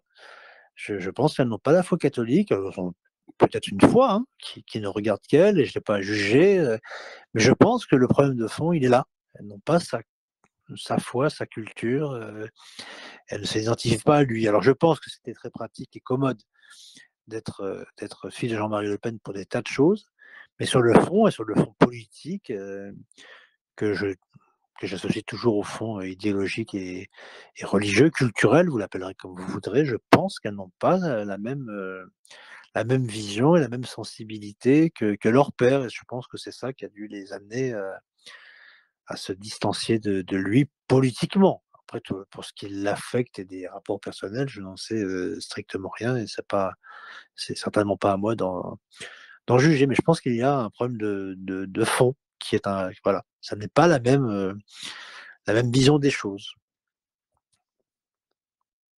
Et vous, Pierre-Nicolas Nupes, est-ce que vous en voulez au film, notamment à Marine Le Pen, d'avoir invisibilisé nos idées en les gauchisant avec, le Rassemblement national? C'est une question qui me semble tout de même assez complexe, et je n'ai pas envie de faire de réponse de Normand, je ne voudrais pas offenser notre ami Bruno Hiro, mais c'est vrai que c'est assez complexe. À titre purement personnel, si c'est Pierre-Nicolas Dux qui répond, euh, je ne leur en veux pas. Pourquoi? Eh bien parce que moi, comme je l'ai toujours assumé, et comme je l'ai dit d'ailleurs au début d'émission, moi je suis un fan absolu de Jean-Marie Le Pen. J'admire Jean-Marie Le Pen depuis l'âge de 10 ans, 10-12 ans, et je n'aurais jamais pu connaître Jean-Marie Le Pen, je ne serais jamais devenu ami avec Jean-Marie Le Pen, je n'aurais pas pu avoir la relation que j'ai eue avec lui si jamais il n'avait pas été exclu du Front National. Donc, quelque part, je dois ma relation avec Jean-Marie Le Pen, bien sûr, à Alexandre Simoneau qui me l'a présenté, mais aussi grâce à l'action politique néfaste de Marine Le Pen. Si Marine Le Pen n'avait pas exclu son père du parti, je n'aurais peut-être pas connu aussi bien que je l'ai connu aujourd'hui. Donc, à ce titre, je le dis sans cynisme, merci Marine Le Pen. Après, pour ce qui est du développement de nos idées, c'est autre chose. C'est autre chose, et là, bien sûr, c'est beaucoup plus condamnable. Mais d'un autre côté, je me souviens d'ailleurs des propos de Marie-Caroline, qui est ce qu'elle est, mais Marie-Caroline avait dit dans son pas, je dirais pas discours, mais dans son mot d'adieu à son père, qui était à la cérémonie à laquelle nous avons assisté hier, elle disait que quand nous étions petites filles, nous étions persécutées à l'école, et ça, je veux bien le croire. Je veux bien croire que s'appeler Le Pen n'a pas forcément été facile tous les jours. Je veux bien croire que ça a fait que ça a pu créer quelques traumatismes auprès de ces jeunes filles qui n'avaient rien demandé. Je rappelle tout de même que les trois filles avaient tout de même subi un attentat, un des plus grands qu'il y ait eu en France depuis la fin de la Seconde Guerre mondiale. Plus de 30 kilos de dynamite qui ont explosé dans leur appartement. Après, il faut aussi relativiser. Moi, je me suis rendu à plusieurs reprises dans leur lieu de vie, là où vivent les filles Le Pen, et je crois savoir que beaucoup de gens aimeraient vivre dans un tel patrimoine. Donc je pense que ça a peut-être été difficile de s'appeler Le Pen, mais que c'est sans doute beaucoup moins pénible que la vie d'un certain nombre de Français et de gens dans le reste du monde. Donc, comme dit Jean-Marie Le Pen, qui était cité par sa fille Marie-Caroline, tu pourrais être pieds nus dans la neige pendant la guerre. Donc c'est une question à relativiser. Je ne pourrais pas dire que j'en veux vraiment aux filles de Pen. Comme l'avait dit Roger Olindre, elles n'ont pas les idées de leur père. En revanche, ce qui est condamnable, c'est qu'elles ont empêché des gens qui avaient les idées de leur père, eh bien, d'avoir je dirais, le destin politique qu'ils méritaient d'avoir, puisque aujourd'hui, tous les élus du Rassemblement national n'ont pas les idées de Jean-Marie Le Pen, et ils occupent les postes qui devraient normalement revenir à des gens qui se sont battus pour développer ses idées. Donc une question assez complexe que tu m'as posée. J'espère que j'ai été suffisamment exhaustif. Il faut bien qu'il y ait quelques petites questions complexes de temps en temps, mais en tout cas, vous vous en êtes très bien sorti, Pierre-Nicolas, comme d'habitude. Je vais vous poser une autre question maintenant, puisque nous avons actuellement 50 auditeurs en direct. On vous remercie de nous écouter, on vous remercie d'être présents. C'est d'ailleurs le moment de partager l'émission autour de vous, pour les personnes qui ne la connaissent pas dans votre entourage et qui partagent vos idées. Parenthèse faite, est-ce que vous pourriez partager avec nos auditeurs quelques souvenirs personnels avec Jean-Marie Le Pen? Je commence par vous, Alexandre Simoneau. Écoutez, le plus beau souvenir que je puisse avoir de lui et qui témoigne encore une fois de son amitié et de sa simplicité. Notre messe de mariage venait enfin, allait se terminer, et elle se termine toujours par une consécration du futur foyer à la Très Sainte Vierge Marie. Et mon épouse avait un très long voile, une longue traîne, et les enfants d'honneur étaient un petit peu perdus, un peu dissipés, enfin bref. Et il fallait retourner dans le chœur pour aller signer les registres. Et mon épouse avait du mal à se mouvoir avec à la fois la robe et la traîne, le voile. Et Jean-Marie Le Pen a eu cette délicatesse, cette simplicité de lui dire: «Vas-y, je vais tenir ta traîne», et ça a donné une magnifique photo, voilà, qui est beaucoup passée dans les médias à l'époque de mon exclusion. Voilà, où il a cette gentillesse. C'est tout à fait Jean-Marie Le Pen, ça, pas du tout pour se faire remarquer. Il avait pas besoin de se faire connaître ou de se faire remarquer. Mais c'est ça, voilà, cette délicatesse qu'il avait à, voilà, à rendre un service tout simple, et pas et à se rabaisser au niveau d'un petit savant de messe, d'un petit enfant de chœur. Voilà, c'était, à la fois un immense honneur, mais ça témoignait, voilà, cette simplicité qui était la sienne en toutes circonstances, de pouvoir, rendre un petit service, un petit coup de main. Voilà, pour moi, c'est l'anecdote la plus touchante que je garde, et surtout quand on regarde les photos, moi, je ne sais absolument pas ce qui se passe derrière moi. Je ne sais pas, je le découvrirai plus tard. Je ne savais absolument pas que Jean-Marie Le Pen tenait la traîne de mon épouse, et voilà, c'est la plus belle photo du jour de mon mariage, je crois, et c'est une des plus belles, un des plus beaux souvenirs que je garderai de lui, parce que ça touche à notre intimité à tous. Et voilà, pour moi, c'était Jean-Marie Le Pen, cette façon très simple d'être là parmi nous. Il avait fait un joli discours en disant, ces jours de mariage, ces jours de fête font que pendant quelques heures, les amis font partie de la famille. J'avais trouvé ça très touchant. Voilà, il avait fait un petit discours pour nous rendre hommage à mon épouse ainsi qu'à moi. Voilà, c'était c'était le plus beau jour de ma vie, comme le sont le jour des naissances des enfants.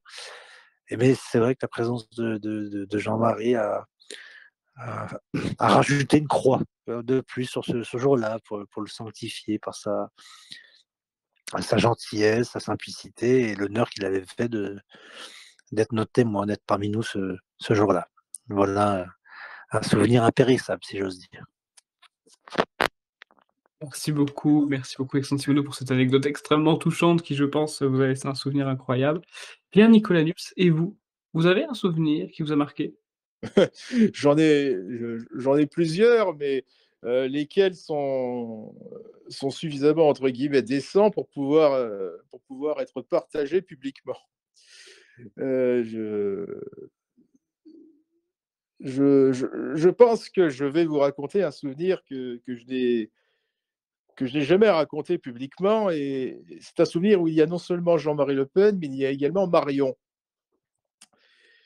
C'était en 2017, je crois que c'était aux alentours de la Saint-Valentin, du 14, c'était un 14 ou un 16 février, je ne sais plus. Enfin, c'était un week-end, un samedi ou un dimanche dans ces eaux-là en 2017.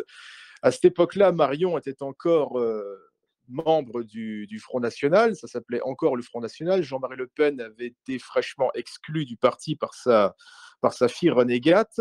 il avait déjà créé les comités Jeanne et Marion s'était déplacé en Alsace, en l'espèce à Soultz, je ne sais pas si je prononce correctement, Soultz, voilà, c'est une petite commune à proximité de Mulhouse, et elle était venue pour soutenir les candidats Front National aux élections législatives, alors même que l'élection présidentielle n'était pas passée. Voilà, donc Marion était venue pour soutenir les candidats, et nous étions également candidats aux élections législatives en tant que candidats des comités Jeanne, et nous nous considérions comme le Front National authentique, si j'ose dire. Et nous sommes donc allés voir Marion Maréchal à son meeting. Et à la fin du meeting, eh bien, nous avons reçu un coup de téléphone de Jean-Marie Le Pen et qui nous avait dit qu'il n'était pas très loin, qu'il était dans la région et qui nous a invités à venir prendre un verre avec lui dans l'hôtel dans lequel il se trouvait. C'était l'hôtel, il me semble, l'hôtel des Violettes. Et nous nous sommes rendus à cet hôtel. Nous avons bu un coup avec Jean-Marie Le Pen, nous avons discuté, nous sommes beaucoup amusés. Et il se trouve que par un fruit du hasard, Jean-Marie Le Pen faisait une cure dans cet hôtel, et c'était dans le même hôtel dans lequel séjournait Marion Maréchal. Elle avait réservé dans cet hôtel, mais c'était un pur hasard, ce n'était pas voulu. Elle avait réservé dans le même hôtel pour la fin du meeting. Et ce qui s'est passé, c'est qu'à la fin, il y a une dame qui est venue. Jean-Marie Le Pen s'est retiré. Voilà, il s'est retiré. Ah, d'ailleurs, il avait sorti quelque chose de très drôle devant tout le monde, devant des maîtres d'hôtel qui ne savaient plus où se mettre. Et je lui avais posé une question du style Jean-Marie, qu'est-ce que vous avez mangé aujourd'hui? Jean-Marie Le Pen m'avait répondu un petit bout de pain, un petit bout de fromage, une tasse de thé, régime Auschwitz. Et alors nous, on a trouvé ça très drôle, mais il y avait des gens qui ont trouvé ça peut-être un peu plus tendancieux. Et quelques heures plus tard, il y a Marion qui est arrivée avec toute une équipe du Front National d'Alsace, et elle n'osait pas sortir de la voiture parce qu'elle ne voulait surtout pas être prise en photo avec nous. Alors, elle est restée pendant plus d'une heure dans la voiture à attendre que l'on parte, et nous ne sommes pas partis, puisqu'à un moment, eh bien, il y a une dame, une maître d'hôtel qui est venue me trouver. Elle m'a dit Monsieur, est-ce que vous êtes le Front National? Est-ce que vous êtes avec Madame Maréchal Le Pen? Et moi, j'ai répondu bah, oui, bien sûr, on est avec elle. Et cette dame nous a installés à une table, et on nous a apporté à manger, on nous a apporté de la choucroute, etc. Ensuite, les cuisines, elles ont fermé, puisqu'il n'y avait plus d'autres clients. Il se trouve que nous avons mangé la choucroute de Marion Maréchal et de la délégation du FN Alsace, parce que les responsables de l'hôtel ont pensé que c'était pour nous, que c'était réservé. Forcément, il faut savoir, nous avions tous des flammes du Front National au revers de notre veste, nous étions en compagnie de Jean-Marie Le Pen, c'était tout à fait logique pour les maîtres d'établissement que c'était nous le Front National. Mais à la fin, on était au moment du dessert, il y avait la dame qui vient me voir, qui me dit mais excusez-moi monsieur, mais vous n'êtes pas le Front National, vous n'êtes pas avec Madame Maréchal Le Pen. Alors moi, à moitié ivre, je dis à cette dame bah écoutez, vous avez vu ça, si moi je suis pas Front National, ici personne ne l'est. Et là, la dame m'a dit non mais monsieur, c'est pas une question d'ordre philosophique ou politique, c'est une question d'ordre organisationnel. Nous avions une réservation de Madame Marion Maréchal pour le Front National d'Alsace, et c'est pour eux qu'on a préparé le repas. Et là, j'ai commencé à comprendre qu'on avait peut-être fait une petite erreur. Et il faut savoir que Marion avait reproché à son grand-père d'avoir organisé ce truc-là, alors que c'était totalement hasardeux, c'était le fruit du hasard. Et c'est une anecdote très drôle, puisque ensuite nous avons revu Jean-Marie Le Pen, nous lui avons parlé de ça, et il nous a dit mon Dieu, quelle histoire cette choucroute, puisque ça n'avait pas du tout plu à Marion Maréchal, qui était persuadée qu'il y avait eu un complot contre elle ou quoi que ce soit, alors qu'en réalité, pas du tout. Voilà, c'était un souvenir assez amusant et assez drôle que j'ai eu avec Jean-Marie Le Pen et avec Marion Maréchal. Merci tous les deux pour votre anecdote intéressante. J'imagine que je vais en citer une aussi, par équité. Écoutez, c'est assez difficile d'en choisir qu'une. Je vais en citer deux, parce qu'il y en a une qui ne concerne qu'à moitié. C'est-à-dire que la première fois que j'ai vu Jean-Marie Le Pen, j'ai eu de la chance parce que j'ai mangé avec lui. C'était grâce à Thomas Joly. Thomas Joly était face à moi et à côté de Thomas Joly, il y avait Jean-Marie Le Pen. C'était le 2 juillet à Ravenel 2022. Et Thomas Joly, je dirais pas qu'il a fait une erreur d'organisation, mais il nous a dit: «C'est vin illimité». On n'avait pas de limite sur le vin et moi à l'époque, vous savez, il y a 2 ans, mais il y a 2 ans j'étais jeune, donc j'étais un peu immature et j'ai beaucoup bu de vin. Et je vous raconte pas les détails, mais la soirée s'est finie de manière très, très amusante, globalement, très alcoolisée, très festive. Et depuis, je n'arrive plus à boire une goutte de vin sans avoir l'envie de vomir. Du coup, ma rencontre avec Jean-Marie Le Pen, à chaque fois que quelqu'un me présente du vin, en plus j'habite en Bourgogne, j'habite à Dijon, donc à chaque fois que je vois une bouteille de vin ou à chaque fois qu'on me dit tiens, tu veux un verre de vin et que je dis non parce que j'ai pas envie d'être mal à l'aise par rapport au fait que j'aurais envie de vomir si j'avais goûté une goutte de vin, bah forcément je repense à cette première rencontre avec Jean-Marie Le Pen. Donc c'était assez amusant. Et la deuxième rencontre qui le concerne un peu davantage, on regardait les informations à la télé. C'était après un tournage qu'on avait fait avec Epona. Et c'était dans les informations, il y avait une histoire d'inondation dans le nord de la France. J'ai plus exactement l'événement, mais globalement, il y avait eu une inondation dans le nord de la France. Et il y a Janie, la femme de Jean-Marie, qui vient et qui dit ah, c'est terrible, il y a de plus en plus de gens qui ne savent plus nager. Les gens ne savent plus nager. Et du coup, je regarde Janie et je lui dis bah si, malheureusement, plein de gens savent nager, sinon ils ne pourraient pas traverser la Méditerranée. Et Jean-Marie Le Pen n'a pas rajouté quelque chose, mais il était très, il était très amusé, il avait beaucoup ri et j'avais beaucoup apprécié voir son rire face à ma plaisanterie. J'avais beaucoup aimé. Et Janie aussi avait apprécié la blague, donc je savais que j'étais avec des gens bien, y a pas de problème. Oui, mais Et faut savoir que j'y étais, ce truc-là à Ravenel. Et c'est vrai que bon, bah, pour ta défense, j'avais beaucoup picolé. Maxime, il avait dû s'arrêter 3 fois en plein milieu de la route pour que je puisse rendre ce que j'avais ingurgité. C'était une des plus grosses cuites que j'ai pu prendre dans ma vie. Et Dieu sait que j'en ai connu pas mal. eh oui, ouais, ouais, Pierre-Luc Fellini, c'est des cuites, oui, c'est c'est quelque chose. Et oui, alors moi, ça m'a étonné que moi, j'ai l'impression, parce que j'en ai parlé beaucoup, aux gens autour de moi, ils avaient pas l'air si étonnés que ça, donc j'aimerais bien avoir vos avis à vous. C'était par rapport à l'hommage qu'il y a eu hier. Marion Maréchal, je trouve, a fait un très beau discours. Honnêtement, j'ai trouvé que le discours était impeccable.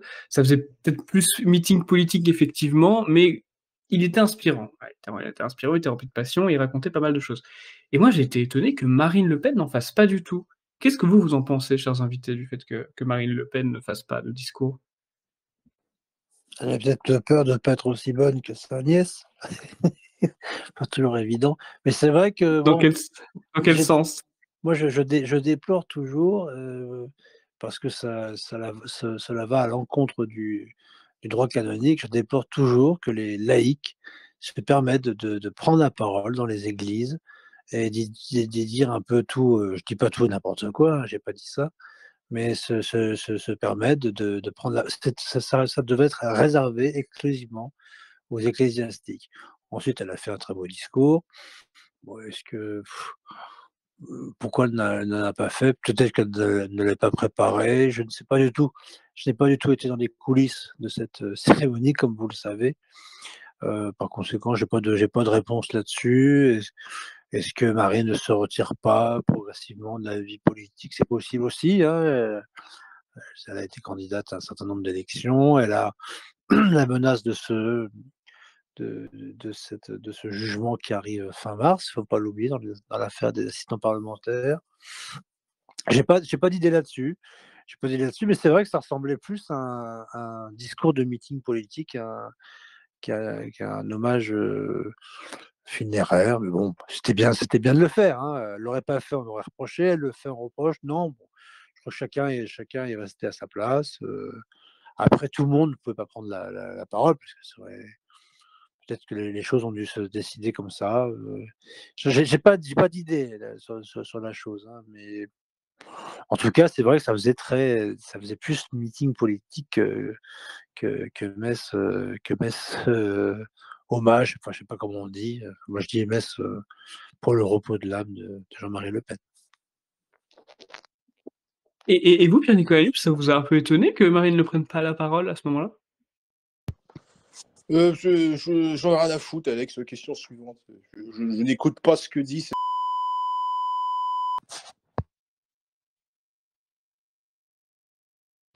a le mérite d'être clair comme réponse. On voit qu'il y a de l'ADN de Jean-Marie dedans, dans les paroles, au moins. Mais si vous voulez, on peut passer directement aux actualités, parce que moi j'en ai à peu près, je l'ai terminé avec ce thème Jean-Marie Le Pen immortel. Il y aura, sachez-le, dimanche, un reportage, normalement je fais le montage demain, je devrais l'avoir terminé, un reportage de l'événement d'hier. Donc il y aura des interviews, il y aura des séquences, il y aura... vous verrez, il y aura un petit reportage dimanche qui sortira sur la chaîne à 15h. La chaîne YouTube de Parti de la France, si vous n'êtes pas encore abonné, qu'est-ce que vous attendez? Donc on peut parler des actualités si vous voulez. Alors c'est intéressant parce que ça fait déjà 50 ans, je me rends pas compte, ça fait déjà 50 ans que la loi Veil est en vigueur et que la loi Veil a été rentrée dans la Constitution. Alexandre Simoneau, je pense que vous avez beaucoup de choses à dire sur la loi Veil. Ça fait 50 ans qu'elle est appliquée. Quelle est votre réaction face à ça? Ma réaction, c'est qu'elle était au départ une loi faite pour protéger les femmes qui avaient recours à ce qu'on appelait des faiseuses d'anges, des tricoteuses. Et en fait, on s'est aperçu que c'est devenu vraiment une... oui, il n'y a pas d'autre mot, un génocide de masse, parce que ça fait 10 millions de morts maintenant, et le chiffre n'a jamais cessé de progresser, hein, à part pendant le Covid. Là, il paraît pendant le confinement, il y a eu les deux années de confinement, il y a eu une baisse, mais bon, c'est toujours entre 200 et 220 000 enfants qui sont voilà, privés de la vie. C'est monstrueux, et je le citerai toujours, hein, le pape Jean-Paul II disait qu'un pays qui tue ses propres enfants n'a aucun avenir. Et moi, je rajouterais un parti politique qui vote l'inscription de la loi Veil dans la Constitution n'a aucun avenir politique. Et je fais un grand clin d'œil au Rassemblement national, parce que dans l'ADN du Front national, il y avait la défense de la famille, il y avait la défense de la vie. Et je me tue, et je le répéterai, je me tue à le répéter, Jean-Marie Le Pen avait proposé une excellente mesure dans son programme, qui s'appelait les 300 mesures, le programme de gouvernement de la France qui avait été présenté en 1993, si j'ai bonne mémoire, par le Front national, c'était l'adoption prénatale, c'est-à-dire que toutes les femmes qui, pour des raisons X, Y, Z, tout à fait légitimes, j'oserais dire, ne pouvaient ou ne voulaient pas garder tel ou tel enfant, pouvaient prévoir une adoption prénatale, une préadoption. Il y a des tas de couples qui ne peuvent pas avoir d'enfants et qui ont un mal fou à pouvoir adopter. Ils ont parfois plus de facilité à aller à l'étranger et revenir avec un enfant qu'à d'adopter des petits orphelins français. C'est tout bonnement scandaleux. Je pense que l'État doit tout faire pour préserver la vie. Et il le fait bien lorsqu'il s'agit de s'occuper, il le fait très bien d'ailleurs, l'État, hein, de s'occuper des enfants handicapés, ceux qui sont en difficulté. Enfin, la France est un pays extrêmement généreux dans toutes les aides sociales. Mais alors pourquoi massacrer en masse ces enfants qui ne demandent qu'à naître? Et puis il y a un problème philosophique de fond, c'est que, ils appellent ça l'IVG, pour pas dire l'avortement, mais il s'agit d'un crime. Je suis désolé, et en France, les valeurs ont été totalement inversées. En 1975, on légalise le crime, et en 1981, on supprime la peine de mort. C'est-à-dire que dans un cas, on applique la peine de mort à des innocents, et 6 ans après, on supprime la peine de mort pour des criminels. C'est une inversion des valeurs tout à fait scandaleuse. L'avortement est un drame. Il est toujours un drame, d'ailleurs, évidemment, pour l'enfant qui y passe parce qu'il meurt, hein, sans avoir connu la vie proprement dite. Et il est toujours un drame pour les femmes qui y recourent, parce qu'elles en sont traumatisées à vie. Moi, les quelques femmes que je connais dans mon entourage, proche, même familial, hein, qui ont eu recours à cette pratique, en sont traumatisées à vie. À vie. Il faut bien comprendre que c'est pas un acte anodin. Et je salue d'ailleurs Louis Alliot qui avait été, oh là là, mon Dieu, conspué par tout l'établissement et tout le système, parce qu'il avait parlé de l'avortement de confort. Mais c'est vrai qu'à force, la loi Veil c'est devenu cela, parce que ça devait être, encore une fois, comme j'ai dit, une loi d'exception pour protéger les femmes qui avaient recours à des avortements clandestins, etc. Et en fait, quand on voit les chiffres entre de 200, 220 000, 230 000 avortements par an, non, ce ne sont plus c'est plus une loi d'exception, là, c'est une loi d'extermination de masse. Et malheureusement, c'est un drame, surtout dans un pays qui connaît un taux de natalité toujours plus bas. Le rôle premier de l'État doit être la défense des individus et surtout des plus faibles d'entre nous. Jean-Marie Le Pen avait toujours cette grande classe avec cette merveilleuse culture que n'avaient pas les autres hommes politiques, à rappeler un droit fondamental du droit romain. Il le citait d'ailleurs en latin et je le ferai à sa suite, parce que c'est grâce à lui que je l'ai appris. Infans conceptus pro nato habitur, de quoties commodis adjetur. Ce qui veut dire que l'enfant conçu est réputé comme né dès lors qu'il y va de son intérêt. Et vous reconnaîtrez qu'avec moi, le premier intérêt de l'enfant conçu, c'est de vivre. On n'a pas à décider, et c'est le même problème d'ailleurs pour l'euthanasie. Ça n'est pas à l'État de légiférer qui a le droit de vivre ou de ne plus vivre ou de ne pas vivre. La vie est sacrée et elle doit être protégée depuis la conception jusqu'à la mort naturelle. Par conséquent, ce 50e anniversaire est triste et qu'ils aient fêté tel qu'aurait pu être fêté le massacre des saints innocents, qu'ils aient fêté en grande pompe l'inscription du droit à l'avortement, que le droit à l'avortement soit inscrit dans la Constitution est bien malheureux. Moi, je répéterai les paroles de Jean-Marie Le Pen pleines de vérité, parce qu'en plus, elles étaient prononcées à l'heure de vérité. La légalisation de l'avortement dans notre pays a été une régression de plusieurs siècles, voire même de plusieurs millénaires. Et ça, il a toujours été un ardent défenseur de la vie, et ça, je pense que ça aussi, le bon Dieu le retiendra. Et malheureusement, la dérive du Front National, c'est une de ces nombreuses trahisons, parce que si on ne défend plus la vie, on ne défend plus la famille, si on ne défend plus ce qui est la base de toute la société, on ne défend plus rien. Alors c'est bien beau, la patrie des droits de l'homme, mais moi j'ai envie de dire, mais c'est quoi les droits de l'homme exactement? C'est le droit de décider qui a le droit de vivre ou de ne pas vivre? Non. Alors l'argument, c'est toujours de dire, mais c'est pas votre corps, c'est le corps des femmes. Je dis, mais non, c'est pas le corps des femmes, c'est pas le plus de corps de l'homme, c'est le corps d'un enfant, et on n'a pas à lui, quelles qu'en soient les raisons, hein, on n'a pas à priver, on n'a pas à tuer quelqu'un sans défense. La peine de mort, c'est une chose, ça serait un autre débat, mais l'avortement, tel que l'a rappelé l'Église d'ailleurs à l'occasion du Concile Vatican II, c'est un crime abominable, c'est comme ça que le Concile l'a décrit. Et puis, non, donc c'est un triste anniversaire et je suis désolé, mais à moins qu'on m'en apporte la preuve contraire, l'avortement est un crime et c'est un assassinat, parce que c'est un homicide avec préméditation. Voilà. Merci beaucoup Alexandre Simoneau pour avoir réagi sur les 50 ans de la loi Veil, faudrait le dire, avec le V en F. Je vous invite vivement à lire le communiqué de presse de Thomas Joly, président du Parti de la France. D'habitude, je lis les communiqués, mais celui-là est un peu long vu l'importance de cette loi.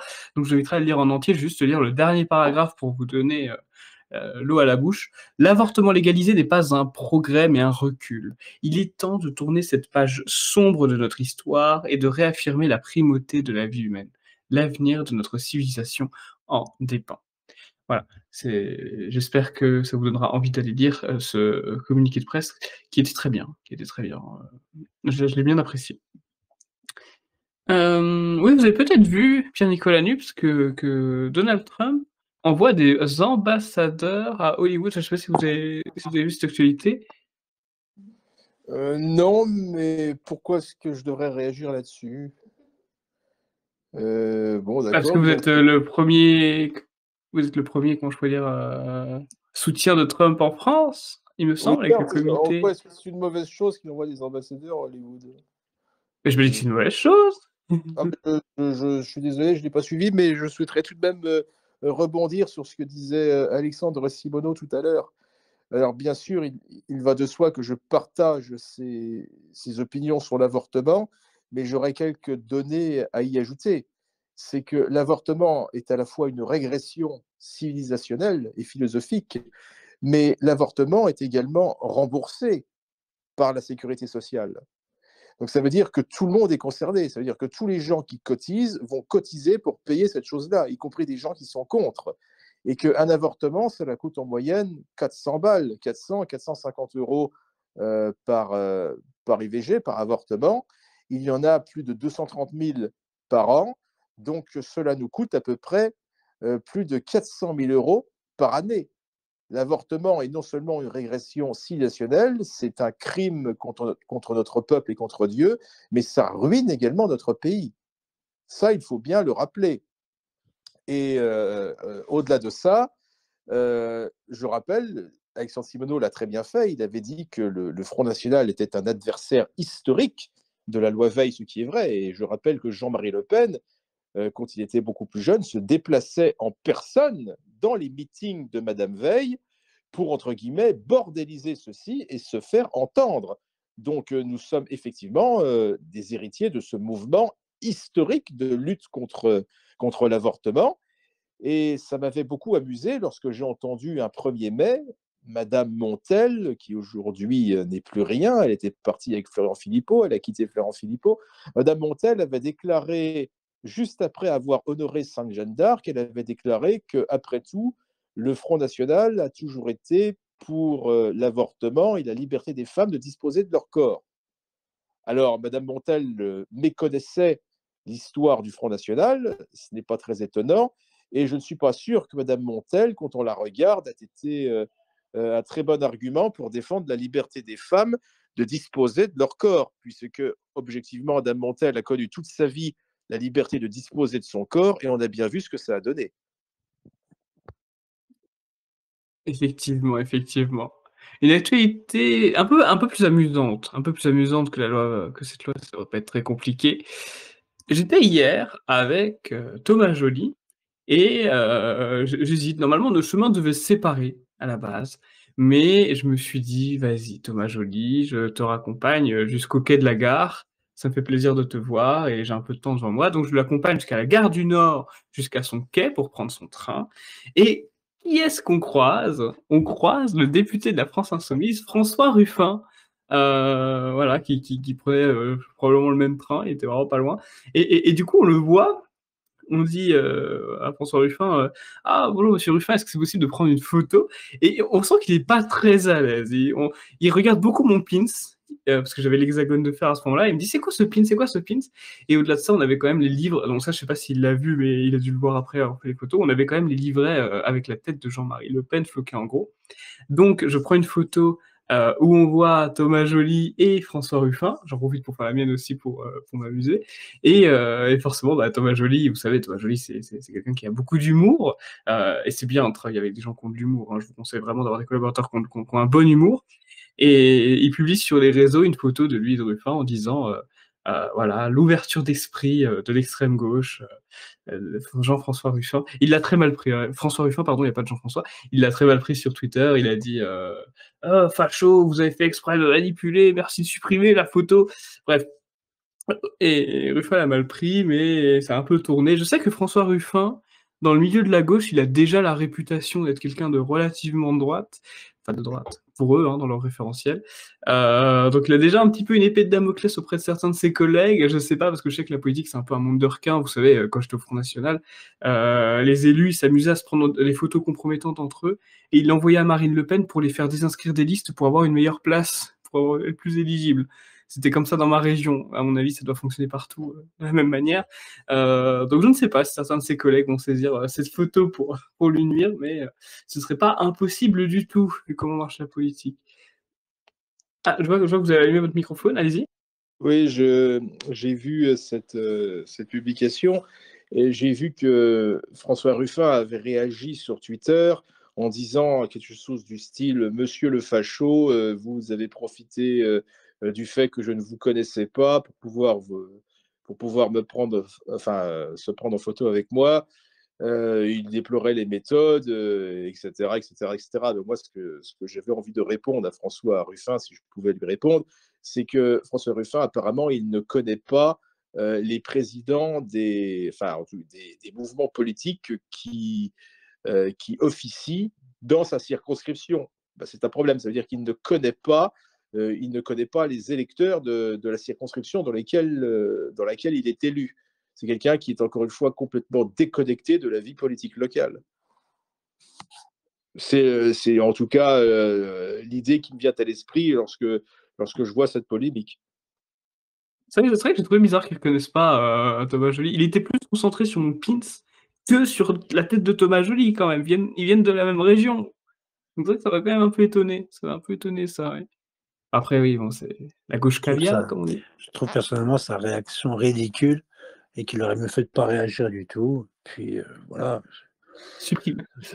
chacun se fait prendre en photo Oui, avec oui, qui il veut, carrément. mais de surenchère comme ça pour Monsieur le facho, il se ridiculise. Vraiment, c'est ne pas réagir aurait été beaucoup plus intelligent parce que 6 heures après, personne n'en parlait de cette photo. Mais là, Chanson bon. de Patrice Sébastien, Mais comme dit la après, chanson de bon, Patrice Sébastien, ta gueule, est-ce ça nous que fera des vacances.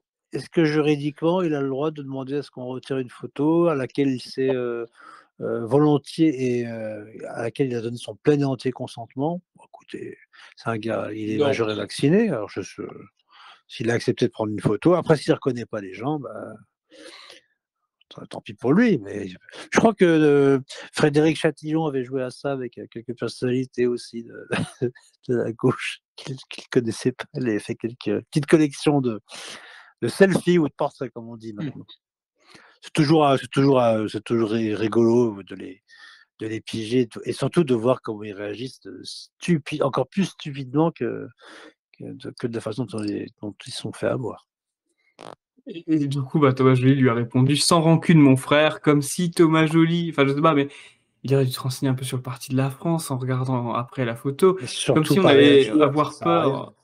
Oui, surtout pas réagir, mais comme s'il pensait vraiment qu'on allait supprimer la photo. Enfin je Ah non, donc quand même, c'est mal connaître Thomas Joly. Alors là, pour le coup, il fréquente trop de gens de gauche, Ruffin, c'est pas ouais. possible, Parce que oui, c'est pas Thomas, possible. c'est pas le genre à faire marche arrière sur les publications en général. Quand c'est Tout à fait, c'est fait, fait. tout à fait. Voilà. Alors Pierre-Nicolas Nux, l'actualité vous concerne. Il y a 2 actualités qui vous concernent cette semaine. Vous êtes gâté, mon cher Pierre-Nicolas. Et je vais commencer par celle qui se rapproche le plus du thème. Vous demandez au maire oui? Vous êtes là, Pierre-Nicolas? je Très suis bien. là, j'écoute. Parfait, parfait. J'avais entendu un bip, c'est pour ça. Pierre-Nicolas Nux, donc vous demandez au maire Rassemblement national de baptiser des rues au nom de Jean-Marie Le Pen. Moi, je trouve que c'est une excellente idée. Et Est-ce que vous pourriez expliquer pourquoi c'en est une? Est-ce que vous pensez qu'il y a certains maires qui pourraient accepter?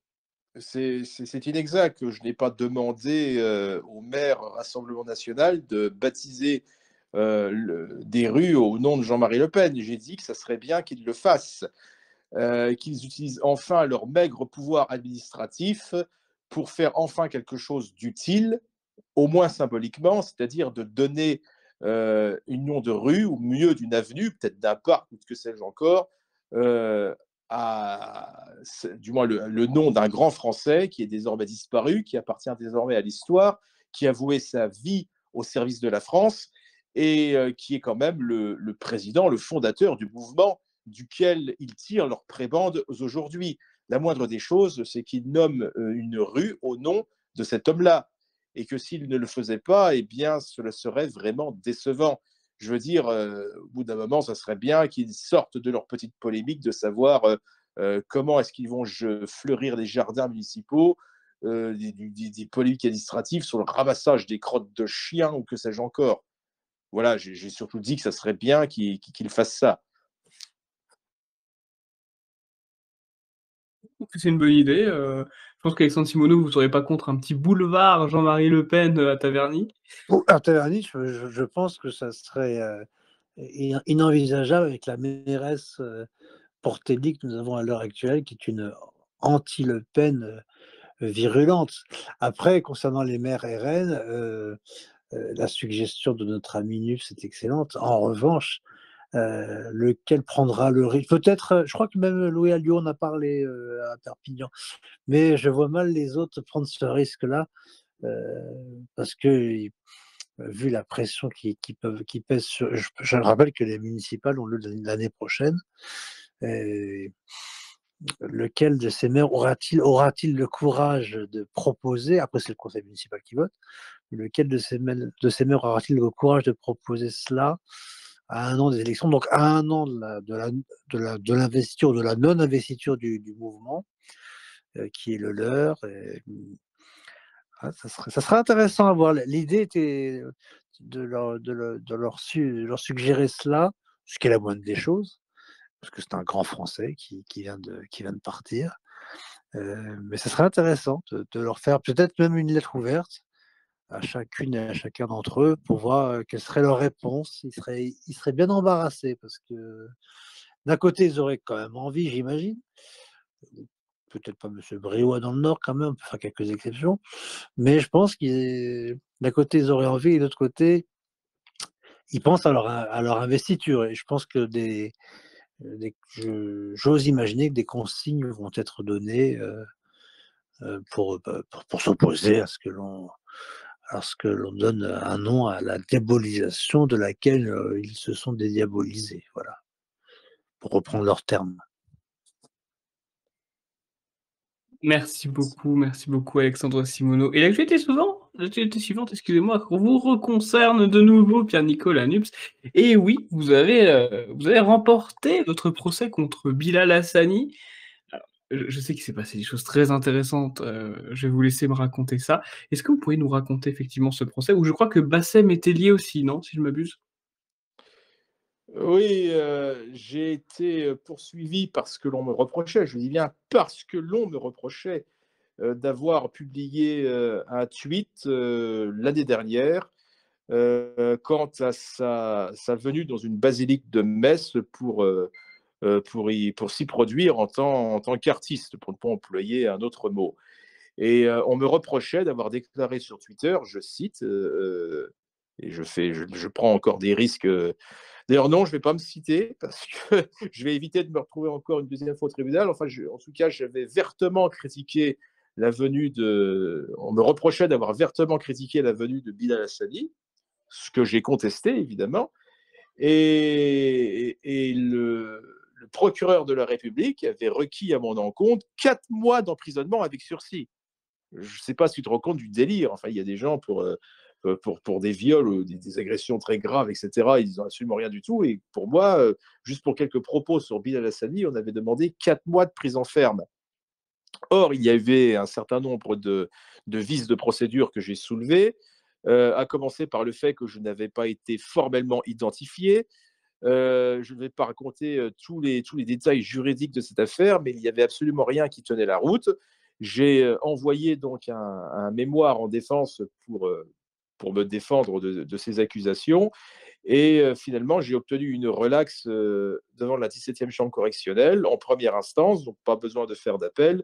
Et j'ai obtenu cette relaxe sans avoir eu besoin de m'y déplacer, au grand désarroi de Maître Steg et enfin, de l'avocate de Bilal Hassani, qui avait déploré que non seulement je n'avais formulé aucune forme de regret, mais que j'avais écrit un réquisitoire anti-Bilal Hassani. Eh bien oui, moi je ne suis pas le genre de personne qui se couche devant des individus de cette sorte. Cela prouve quand même qu'il existe encore aujourd'hui des magistrats qui font consciencieusement leur travail et qui sortent des jugements politisés. Lorsque le droit n'est pas respecté, eh bien, cela doit être sanctionné. Oui, tout à fait, tout à fait. Mais je crois que vous avez été 5 à être mis en cause et vous avez été le seul à vous en sortir de félicitations, félicitations. Eh bien, oui, et je souhaitais, maintenant que tu en parles, je souhaite rebondir là-dessus. Alors, je n'ai pas envie de faire un cours de droit ou sur la garde à vue qui est plus long que ça, mais j'ai lu, puisque j'ai obtenu le dossier nous concernant, j'ai lu ce dossier en entier et j'ai eu les déclarations de tout le monde. Nous avons été confrontés, je dirais, à une trentaine de questions chacun au cours de notre garde à vue. Et je suis la seule et unique personne qui n'a pas foiré son audition. C'est-à-dire que moi, sur les 30 à 50 questions qui m'ont été posées, j'ai répondu en boucle, je ne réponds pas aux questions.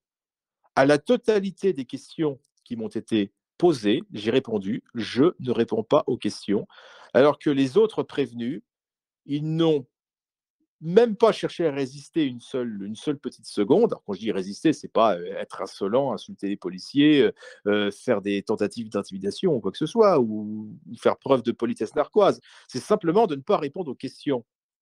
Quand on est interrogé en garde à vue ou en audition libre, on ne répond pas aux questions.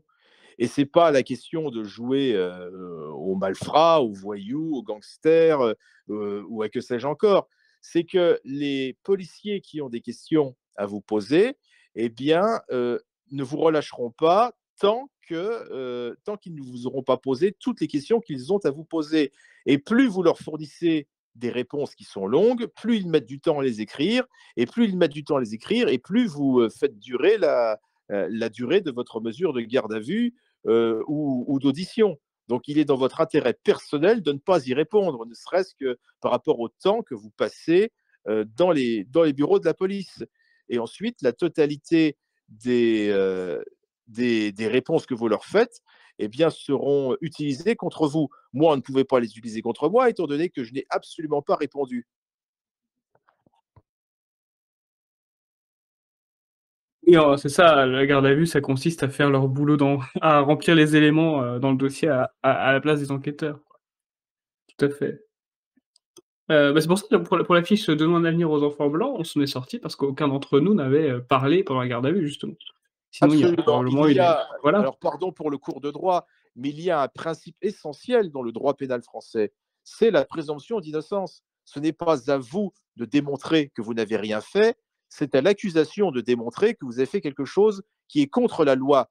Et vous êtes présumé innocent, pas jusqu'à ce que vous ayez passé aux aveux, vous êtes présumé innocent jusqu'à ce que vous ayez été condamné définitivement, dès lors que tous les appels, etc., ont été épuisés. À partir du moment où vous êtes mis en cause dans une affaire pénale, eh bien, excusez-moi de vous le dire ainsi, mais vous fermez votre gueule. Ce n'est pas à vous de démontrer que vous n'avez rien fait. C'est aux enquêteurs de le faire. Et la plupart du temps, les enquêteurs ne sont pas en mesure de prouver quoi que ce soit. D'ailleurs, le gendarme qui m'avait interrogé, il m'a dit: «Mais vous savez, monsieur Inger, le fait de ne pas répondre aux questions vous rend suspect auprès du procureur». Non, n'importe quoi, présomption d'innocence justement comme vous venez de l'invoquer Pierre-Nicolas Nupes. Donc bon, les gendarmes essaient de vous faire croire voilà, qu'il faut parler pour votre bien, ce n'est pas vrai, hein, ce n'est pas vrai du tout, ce n'est pas vrai. Une très bonne idée que j'ai trouvée en Allemagne, l'AfD, le fameux parti Alternative für Deutschland, le truc, l'idée de la communication était très bonne. Ils ont distribué des faux billets d'avion d'expulsion dans les boîtes aux lettres des immigrés. C'est un truc qu'on aurait pu faire, hein, Pierre-Nicolas Nupes, Alexandre Simoneau, c'est quelque chose que le parti de la France aurait pu faire en vrai. Et je trouve, voilà, je voulais vous faire part de cet axe de communication. Peut-être que Pierre-Nicolas Nupes, secrétaire général du parti de la France, on fera peut-être des communications de ce style sous votre, sous votre nomination. Oui, ma foi, pourquoi pas. C'est une idée qui est plutôt pas mal. Ouais, j'aime beaucoup, j'aime beaucoup. Mais l'AfD monte en flèche, ça fait plaisir. D'ailleurs, je crois que c'était Elon Musk qui avait dit: «Seul l'AfD est un parti valide en Allemagne». Il me semble qu'il avait tweeté ça.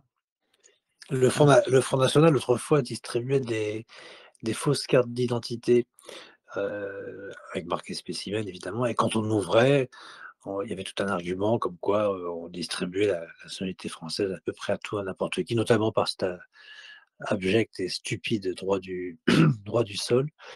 Et on avait fait aussi des faux billets pour le retour à l'euro, etc. C'était, oui, oui, c'est une technique de communication intéressante. C'est très encadré, il faut que ça ne soit pas de la même taille que l'original, etc. Mais c'est amusant. Et je m'amusais, moi, avec les copains, on se mettait sur une terrasse de café, on pliait ces faux billets en quatre, on les jetait par terre. Il fallait voir la tête des gens quand ils pensaient trouver un billet de 100 balles. Alors, ils se baissaient, ils regardaient à droite, à gauche, ils ramassaient un truc, ils s'ouvraient, et puis vous voyez que c'était un mini tract du Front National. On a beaucoup rigolé avec ça. Donc, oui, oui, j'approuve et j'encourage ce genre de communication qui mêle à la fois l'humour et les convictions. Oh, tout à fait, on a les billets d'ailleurs aussi, c'est des billets 50 € partie de la France, combien coûte l'immigration? Et pareil, je m'amusais à les mettre sur des bancs et cetera, dans les trains aussi. Je m'amusais à en mettre un petit peu partout, c'était amusant, en les pliant. Faudrait qu'on en refasse, tiens, faudrait qu'on en refasse. Pas des billets réalistes, hein, parce que sinon on va avoir des gens qui vont essayer de payer avec, mais bon ça c'est c'est toujours le problème.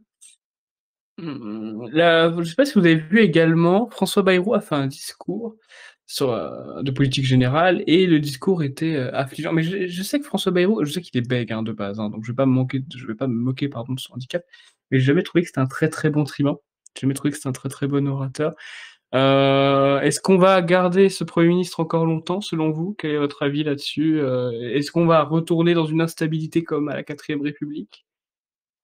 Qu'est-ce que vous en pensez, vous, Pierre-Nicolas? Moi, je pense que tous ces hommes politiques sont interchangeables. Merci pour votre réponse. Et enfin, la dernière actualité, j'en parlais un petit peu, j'en parlais tout à l'heure brièvement. Le 1er février, donc dans 2 semaines, on va rendre hommage à Roger Olindre, à Vaucresson. N'hésitez pas à regarder nos communications sur les réseaux pour vous inscrire à l'événement si vous le souhaitez. Vous pourrez comme ça nous rencontrer. On va rendre hommage au cimetière et après il y aura un repas de prévu, avec toutes les personnes inscrites. Donc, hommage, je rappelle Roger Olindre, vous le savez, hein, fondateur du Front national, résistant et président d'honneur du Parti de la France.